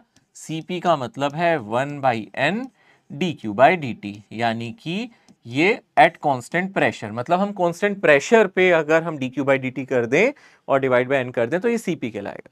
तो हम लोग सबसे पहले स्टार्ट करते हैं फर्स्ट लॉ से। फर्स्ट लॉ क्या होता है, dq is equals to du plus क्या होता है हमें पता है, वर्क डन। वर्क डन को मैं pdv लिख देता हूं, जो मेरा वर्क डन है छोटा सा, इसको pdv लिख देते हैं। ठीक है, वर्क डन को आज हमने सीखा है ना, ऐसे लिख सकते हैं। सो अगर मैं ध्यान से देखूं, मैं यहाँ पे dq/dt कर दूं तो क्या आ जाएगा, dq/dt कितना आ जाएगा, du/dt, है ना। ठीक है ना, du/dt प्लस pdv/dt ऐसे लिख सकता हूं। या फिर एक काम करो, और इजी करना है, आप यहां सबसे पहले dq को dq लिखे रहने दो और du को जो अभी हमने पढ़ा था ncv/dt लिख दो। ठीक है ना, प्लस pdv। ठीक है ना, प्लस pdv हम इस तरीके से लिख सकते हैं। ठीक है ना, ये आइसोबारिक के लिए कर रहे हैं। ये किसके लिए कर रहे हैं हम, आइसोबारिक के लिए। ठीक है, आइसोबारिक के लिए कर रहे हैं। इसमें हम वर्क डन को pdv लिख सकते हैं। आइसोबारिक प्रोसेस में हम वर्क डन को pdv आराम से लिख सकते हैं। अदरवाइज हम लोगों को p भी चेंज करना पड़ेगा, v भी, पर यहां पे हम इसको सिंपली ऐसे लिख सकते हैं। ठीक है ना। अब अगर हम आइसोबारिक प्रोसेस की बात करें तो हम यहां पे आइसोबारिक प्रोसेस में dq/dt निकाल लेते हैं। ठीक है, एट कांस्टेंट प्रेशर ये रहेगा ncv और dt/dt कट जाएगा और यहां से बन जाएगा pdv/dt। तो यहां पे प्रेशर का डिफरेंशिएशन नहीं हो रहा क्योंकि प्रेशर कांस्टेंट है, आइसोबारिक प्रोसेस है, तो हम इसको ऐसे लिख सकते हैं। और pdv को हम लिख सकते हैं, जैसे हमारा pdv है, इसको जैसे pv होता है nRT, pv होता है nRT, तो हम pdv को लिख सकते हैं nRdt। ठीक है ना, इसको लिख सकते हैं nRdt, यानी कि हम यहां से नेक्स्ट स्टेप में dt काट दें, यहां बचेगा ncv और यहां बन जाएगा nRdt divided by dt, dt भी कट गया। ओके, अब आप इन दोनों में से n कॉमन ले लो और यहां डिवाइड कर दो, यानी कि इन दोनों में से अगर आप n कॉमन ले लोगे तो क्या आ जाएगा, आप इन दोनों में से पहले n कॉमन ले लो तो यहां आ जाएगा cv प्लस r आ जाएगा। तो आप देख सकते हो यहां से क्या आ जाएगा, dq/dt एट कांस्टेंट प्रेशर, और आप n से डिवाइड कर दो, ये क्या आ जाएगा, cv प्लस r। ठीक है ना, इस वाले n से मैंने यहां पे डिवाइड कर दिया, इसी को आप cp कह रहे हो। तो cp किसके इक्वल आ गया, cv प्लस r, यानी कि हम लोग यहां से जान गए कि cp को बोलते हैं cv प्लस r, यानी कि cp माइनस cv ये मेरा r होता है। cp माइनस cv ये मेरा r होता है। इसी को मेयर्स रिलेशन भी कहते हैं। ठीक है ना, इसी को आप मेयर्स रिलेशन भी कहते हो, मेयर्स फॉर्मूला या मेयर्स रिलेशन भी बोला जाता है, इसी को बोलते हैं। आपने इसको शायद केमिस्ट्री में भी पढ़ा होगा। यानी कि ये जो डेरिवेशंस मैं करा रहा हूं, ये सिर्फ आप लोगों को एक बार समझनी है पर एग्जाम में याद रखनी है। यानी कि फॉर एडियाबैटिक प्रोसेस आप लोग, सॉरी, फॉर आइसोबारिक प्रोसेस आप याद रखेंगे, फॉर आइसोबारिक प्रोसेस आप लोग याद रखेंगे कि जो मेरा Cp होता है वो Cv प्लस R होता है ना। या फिर मैं Cp को क्या बोल सकता हूं, ऐसे भी लिख सकता हूं, Cp minus Cv is equals to R। ये अपने को याद होना चाहिए, ये इंपॉर्टेंट है। ठीक है ना, अगर आप डेरिवेशन भूल गए कोई दिक्कत नहीं है, ये याद रखा सबसे जरूरी है। मैंने तो डिराइव एक बार कराना ही होता है जल्दी में ऐसा, क्योंकि यहाँ पे वैसे मैं बहुत सारी क्वेश्चंस में डेरिवेशंस आपको कहता हूँ छोड़ दो, बट यहाँ पे इसलिए करा रहा हूँ ताकि आपको पता चले कि एक दूसरे से रिलेटेड है, वरना आपके लिए याद रखना मुश्किल हो जाएगा। तो कुछ कुछ आपको पता भी होना चाहिए, इसलिए करा है। बट मैं फाइनली तो बोलूंगा आपको याद होना चाहिए, आइसोबारिक प्रोसेस में Cp Cv प्लस R होगा, Cp माइनस Cv R हो जाएगा। ठीक है ना। और अगर आप ध्यान से देखो, मैं Cp को और क्या लिख सकता हूं, Cv को हम लोगों ने पीछे लिखा था F/2R लिखा था ना, तो यहां से F/2R प्लस R, यानी कि यहां से आप F/2 प्लस 1R भी कह सकते हैं। तो आप देख सकते हो Cv को बोलते हैं F/2R, है ना। Cv जो हमारा था वो था F/2R। F है हमारी डिग्री ऑफ फ्रीडम्स, याद है ना, हम लोगों ने पढ़ा था डिग्री ऑफ फ्रीडम, और Cp को हम लिख रहे हैं ये। क्लियर है, अच्छी तरीके से इन रिलेशंस को याद रखना है। जिन पे मैं यहां स्टार मार्क कर रहा हूं ये इंपॉर्टेंट फॉर्मूलाज है, जिन पे भी स्टार मार्क किए गए हैं ये इंपॉर्टेंट फॉर्मूलाज है जो आप लोगों को याद रखने हैं। यहां तो डेरिवेशन है, ये तो आपके रेफरेंस के लिए है कि चलो भाई मन करा, बहुत टाइम है, चलो एक बार रिवाइज कर लें, चेक कर लें आया कैसे था। पर हाँ, क्वेश्चन यहां से होगा, ये आप लोगों को इंपॉर्टेंट स्टार मार्क किए गए हैं, ये फॉर्मूला इंपॉर्टेंट है। ठीक है ना, पीछे भी मैंने यहाँ पे मार्क कर देता हूं, ये इंपॉर्टेंट फॉर्मूलाज हैं, इन सभी पे मैंने स्टार मार्क कर दिए हैं। ठीक है ना, ये यहां तो ऑलरेडी मैंने स्टार मार्क किया हुआ है, तो ये सारे इंपॉर्टेंट फॉर्मूलाज हैं बेटा, ठीक है, ओके। सो यस, यहां पे हम इसको देख सकते हैं, आराम से डिस्कस कर सकते हैं, ठीक है ना। वर्क डन की अपने को टेंशन नहीं लेनी, आइसोबारिक प्रोसेस में वर्क डन सबसे आसान से निकलता है। वर्क डन हमारा pressure into final volume minus initial volume, सबसे इजी वर्क डन आइसोबारिक में आराम से निकल सकता है। आइसोकोरिक में तो वर्क डन होगा ही नहीं, ठीक है ना, अगर हम बात करेंगे उसमें तो होगा ही नहीं। जैसे कि यहाँ पे हम देख सकते हैं एक क्वेश्चन पूछा गया है, यहाँ पे बोला गया था PV diagram for an ideal gas in a piston cylinder assembly and undergoing a thermodynamic process is shown in the figure. The process, इस प्रोसेस को आप क्या बोलोगे, यहाँ पे आपका ग्राफ वॉल्यूम एक्सिस के पैरेलल है, प्रेशर नहीं बदल रहा है ना, तो यानी कि इस प्रोसेस को आप बोलोगे आइसोबारिक प्रोसेस। ये प्रोसेस क्या हो गई, आइसोबारिक, ठीक है। आइसोकोरिक प्रोसेस में ऑलरेडी बता चुका हूं, कोई वॉल्यूम में चेंज नहीं है, इस प्रोसेस में कोई वर्क डन नहीं होगा। इस प्रोसेस में जो आपका डेल्टा क्यू होगा वो डेल्टा यू के बराबर होगा, डी क्यू डी यू के यहाँ पे बराबर होगा। ऑलरेडी इस पे चर्चा हम कर चुके हैं। आइसोकोरिक में कोई वर्क डन नहीं है, बाकी प्रोसेसेस में वर्क डन है, इसमें तो वर्क डन है ही नहीं। वॉल्यूम का बढ़ना घटना तो वर्क डन बताता है, वो है ही नहीं, तो फिर कैसे बताएं, ठीक है। और आप देख सकते हैं वर्क डन हर प्रोसेस में अलग आ रहा है, यानी वर्क डन पाथ डिपेंडेंट है। आइसोकोरिक में अलग, आइसोबारिक में अलग, आइसोथर्मल में अलग, एडियाबैटिक में अलग। इंटरनल एनर्जी सिर्फ टेम्परेचर डिपेंडेंट है, ठीक है। So work done in all process, एक बार हम यहां पे पूरी चर्चा कर लेते हैं। सबसे पहले अगर हम ध्यान से देखेंगे आइसोथर्मल का, मैं सबसे पहले यहां लिख देता हूं, सबसे पहले हम आइसोथर्मल का लिख देते हैं। यहां पे जो वर्क डन का फॉर्मूला हम लोगों ने देखा है, आप इसको लिख सकते हैं nRT और ln V final by V initial, या फिर nRT ln initial pressure divided by final pressure. ये हो गया हमारा आइसोथर्मल के केस में, ठीक है। फिर बात करते हैं एडियाबैटिक, जो हम लोगों ने डिस्कस किया था। अब डिस्कशन करते हैं हम एडियाबैटिक प्रोसेस में। अगर हम एडियाबैटिक प्रोसेस की बात करेंगे, वहां पे जो मेरा वर्क डन है वो आ जाता है nr t initial minus t final divided by gamma minus 1, या फिर p initial v initial p final v final by gamma minus 1, ठीक है ना। हाँ, अब हमें यह भी समझना पड़ेगा गामा क्या है। गामा इसी का रेशियो है, गामा और कुछ नहीं है, वो Cp बाय Cv को ही कहा गया है। अब हम Cp Cv समझ चुके हैं, तो हमें समझ में आता है कि गामा भी क्या है, ठीक है ना। अगर आप Cp और Cv को समझ चुके हैं, तो आप यहां से गामा भी समझ सकते हैं कि गामा क्या है, ठीक है ना। Cp Cv हमें पता है, Cp मेरा f/2 + 1 है ना, r है।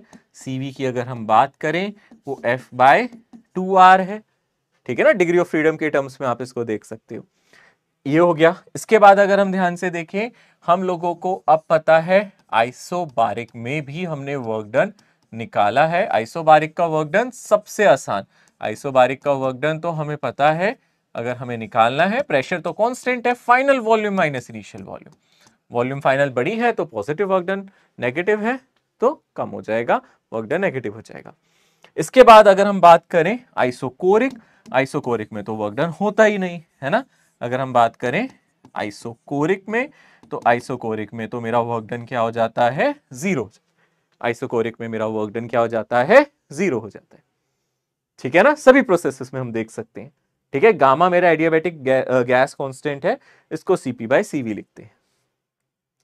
अब आप देखो यहाँ पे क्वेश्चन, प्रीवियस ईयर्स में इस तरीके के क्वेश्चंस आए हैं, 2017 में आप देख सकते हो। यहाँ पे आपको ये कुछ ग्राफ दिया गया है ना, इस ग्राफ को बहुत ध्यान से देखो। मैं इसको थोड़ा बड़ा करके बनाता हूँ, ठीक है ना, यहाँ पे ऐसे दिखाता हूँ, इस ग्राफ को थोड़ा बड़ा करके बनाता हूँ ताकि आपको फील आए, फिर आप क्वेश्चन अटेम्प्ट करना। ये प्रेशर है, ये वॉल्यूम है, ठीक है।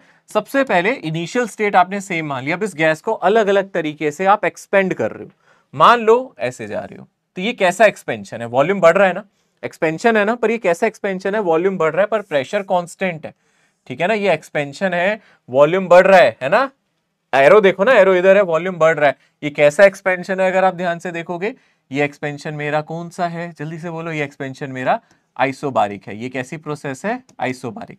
इसके बाद अगर आप ध्यान से देखोगे, फिर हम बात करेंगे इस तरीके के ग्राफ की, है ना। एक और ग्राफ दे देता हूं मैं इसके नीचे, ये, ताकि आप कंपेयर कर सको। और अब आप सोच के बताओ, मैंने आपको ये कंपैरिजन समझाया था ना, इन दोनों में एक्सपेंशन ही हो रहा है, ठीक है ना, दोनों में ही एक्सपेंशन हो रहा है, पर ऊपर वाला क्या होगा हमारा आइसोथर्मल, और नीचे वाला क्या होगा हमारा एडियाबैटिक। नीचे वाला क्या होगा मेरा एडियाबैटिक। किसमें वर्क डन ज्यादा है एक्सपेंशन के टाइम पे? किसमें वर्क डन ज्यादा है? हमने देखा है ना एरिया किसका है, ये वाला कर्व ऊपर है ना, इसका एरिया ज्यादा है आइसोथर्मल का, एडियाबैटिक का कम है।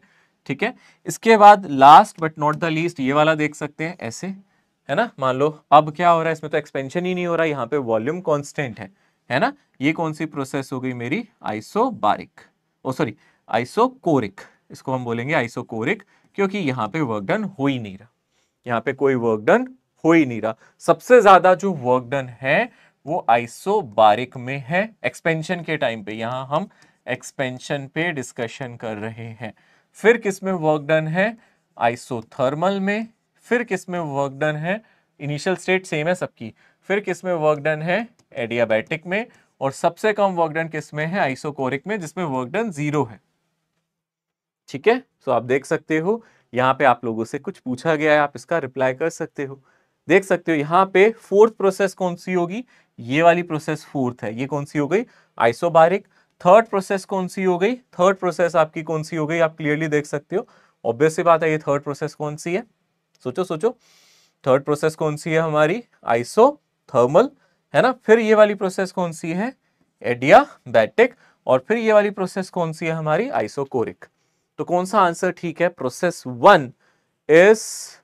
वन इज आइसोकोरिक, यानी कि पी का सी होना चाहिए। प्रोसेस 2 ये हमारी एडियाबैटिक है।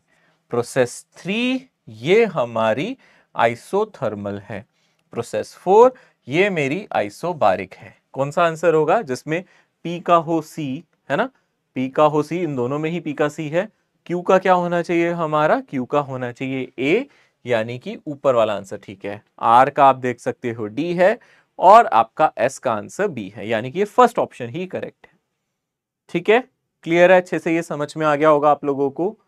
Okay, in which of the following does the internal energy of system remains constant? इनमें से कौन सी प्रोसेस में इंटरनल एनर्जी कांस्टेंट रहती है?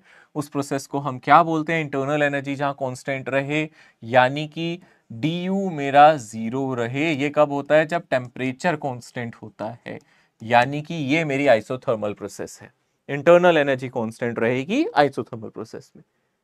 A sample of gas expands from volume V1 to V2. Amount of work done by the gas is greatest. तो अब आपको मैंने ऑलरेडी बताया हुआ है, इसमें सबसे ज्यादा वर्क डन किसमें हो रहा है? आइसोबारिक में, फिर आइसोथर्मल में, फिर एडियाबैटिक में। तो सबसे ज्यादा वर्क डन किसमें हो रहा है? ग्रेटेस्ट वर्क डन एक्सपेंशन के टाइम पे किसमें हो रहा है? आइसोबारिक में। सबसे ज्यादा वर्क डन किसमें हो रहा है? यहाँ पे आइसोबारिक प्रोसेस में हो रहा है। ठीक है ना। In which of the following process heat is neither absorbed nor released? किस प्रोसेस में ना हीट एब्सॉर्ब हो रही है ना रिलीज हो रही है, उस प्रोसेस को हम क्या बोलते हैं? एडियाबैटिक प्रोसेस बोलते हैं।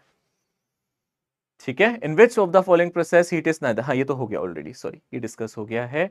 ठीक है, यहां पे एक क्वेश्चन है, इस क्वेश्चन को ध्यान से देखो। क्वेश्चन क्या कह रहा है? A gas is compressed isothermally to half of its initial volume. The same gas is compressed separately through adiabatic process until its volume again reduced to half. तो आप बताओ, यहां पे एक बार एडियाबैटिक है, एक बार यहां पे आइसोथर्मल है। किस केस में अगर आप ध्यान से देखोगे ज्यादा वर्क डन होता है? चेक करो, ऑप्शन क्या कह रहा है? Compressing the gas isothermally will require more work done. आपको याद है ना, हमने ग्राफ देखा हुआ है ना, एडियाबैटिक और आइसोथर्मल का पीछे जाते टाइम कौन सा कर्व ऊपर होता है आपको पता है? अगर हम यहाँ पे इसको कंप्रेस कर रहे हैं तो ऊपर वाला कर्व हमारा यहाँ पे होता है एडियाबैटिक, नीचे वाला होता है आइसोथर्मल। तो वर्क डन एडियाबैटिक में ज्यादा होता है, आइसोथर्मल में कम। यहाँ पे आप कंप्रेशन कर रहे हो, पीछे की तरफ जा रहे हो, प्रेशर की तरफ जा रहे हो, याद है ना, यहाँ प्रेशर की तरफ जा रहे हो। यहाँ पे वर्क डन एडियाबैटिक में ज्यादा है, आइसोथर्मल में कम है, तो पहला ऑप्शन नहीं है। Compressing the gas through adiabatic process will require more work done, ये सही है। Compressing the gas isothermal adiabatic require same work done, ये गलत है। ठीक है ना। which of the case through ठीक है requires more work done will depend upon atomicity, नहीं ये भी गलत है। ठीक है ना, ये भी गलत है, यानी कि यही आंसर ठीक होगा। एटोमिसिटी पे भी डिपेंड नहीं करेगा, ये इसका आंसर बिल्कुल ठीक है। This is the correct choice. Okay, an ideal gas is compressed to half of its initial volume by means of several processes. Which of the process result in maximum work done on the gas? तो सबसे ज्यादा work done किसमें होता है आपको पता है? यहाँ पे अगर हम ध्यान से देखें कंप्रेस कर रहे हैं, डेफिनेटली सबसे ज्यादा किस में होता है, आइसोबारिक में, है ना। अगर आप कंप्रेस भी कर रहे हो डिफरेंट गैसेस को, आइसोबारिक में नहीं, सॉरी कंप्रेशन है, एक्सपेंशन नहीं है, कंप्रेशन है। अगर हम ध्यान से देखेंगे कंप्रेशन में ग्राफ कैसे बनेगा, इनिशियल स्टेट ये है, अगर आप आइसोबारिक की बात करोगे तो ये होगा, ठीक है ना, आइसोबारिक प्रोसेस ये होगा। यहाँ पे अगर आप ध्यान से देखोगे, यहाँ पे ये वाली प्रोसेस क्या होगी मेरी, एडियाबैटिक, ठीक है ना। और अगर आप ध्यान से देखोगे पीछे की तरफ जा रहे हो तो ये प्रोसेस कौन सी होगी, आइसोथर्मल। ये प्रोसेस कौन सी कहलाएगी, आइसोथर्मल। तो सबसे ज्यादा वर्क डन किस में हो रहा है, एडियाबैटिक में, ठीक है ना। विच of the process result in the maximum work done, यहाँ पे कंप्रेशन है, एक्सपेंशन होता तो आइसोबारिक का सबसे ज्यादा होता, और यहाँ पे हमारा आंसर क्या आ जाएगा, एडियाबैटिक। एक्सपेंशन में ये ग्राफ नीचे की तरफ जाता है ना बेटा, तो उस केस में आइसोबार का सबसे ज्यादा एरिया होता है। यहाँ सबसे ज्यादा एरिया किसके अंडर आएगा, ये कर्व सबसे ऊपर है, आप देखो इसके अंडर एरिया सबसे ज्यादा, फिर आइसोथर्मल के अंदर, और आइसोबारिक में सबसे कम। आइसोकोरिक में तो जीरो होगा सबसे कम, वैसे आइसोकोरिक में होना चाहिए, बट वो है नहीं यहाँ पे, तो इसका आंसर एडियाबैटिक आ जाएगा, ठीक है, ओके। सो आज यहीं तक रखते हैं स्टूडेंट्स, आज इसको यहीं तक रखते हैं। आज एक बार जो भी हम लोगों ने चीजें देखी हैं, आप इसको बहुत अच्छे से रिवाइज करना। आज के क्लास में मैंने आपको वर्क डन के बारे में सिखाया, इंपॉर्टेंट है, मैंने अच्छे से उसके माइंड मैप्स भी बनवाए हैं, सारी चीजें मैंने आपको बताई हैं, सारी प्रोसेसेस के बारे में बताया है, आपको अच्छे से रिवाइज करके आना है, इतना तो आप करोगे।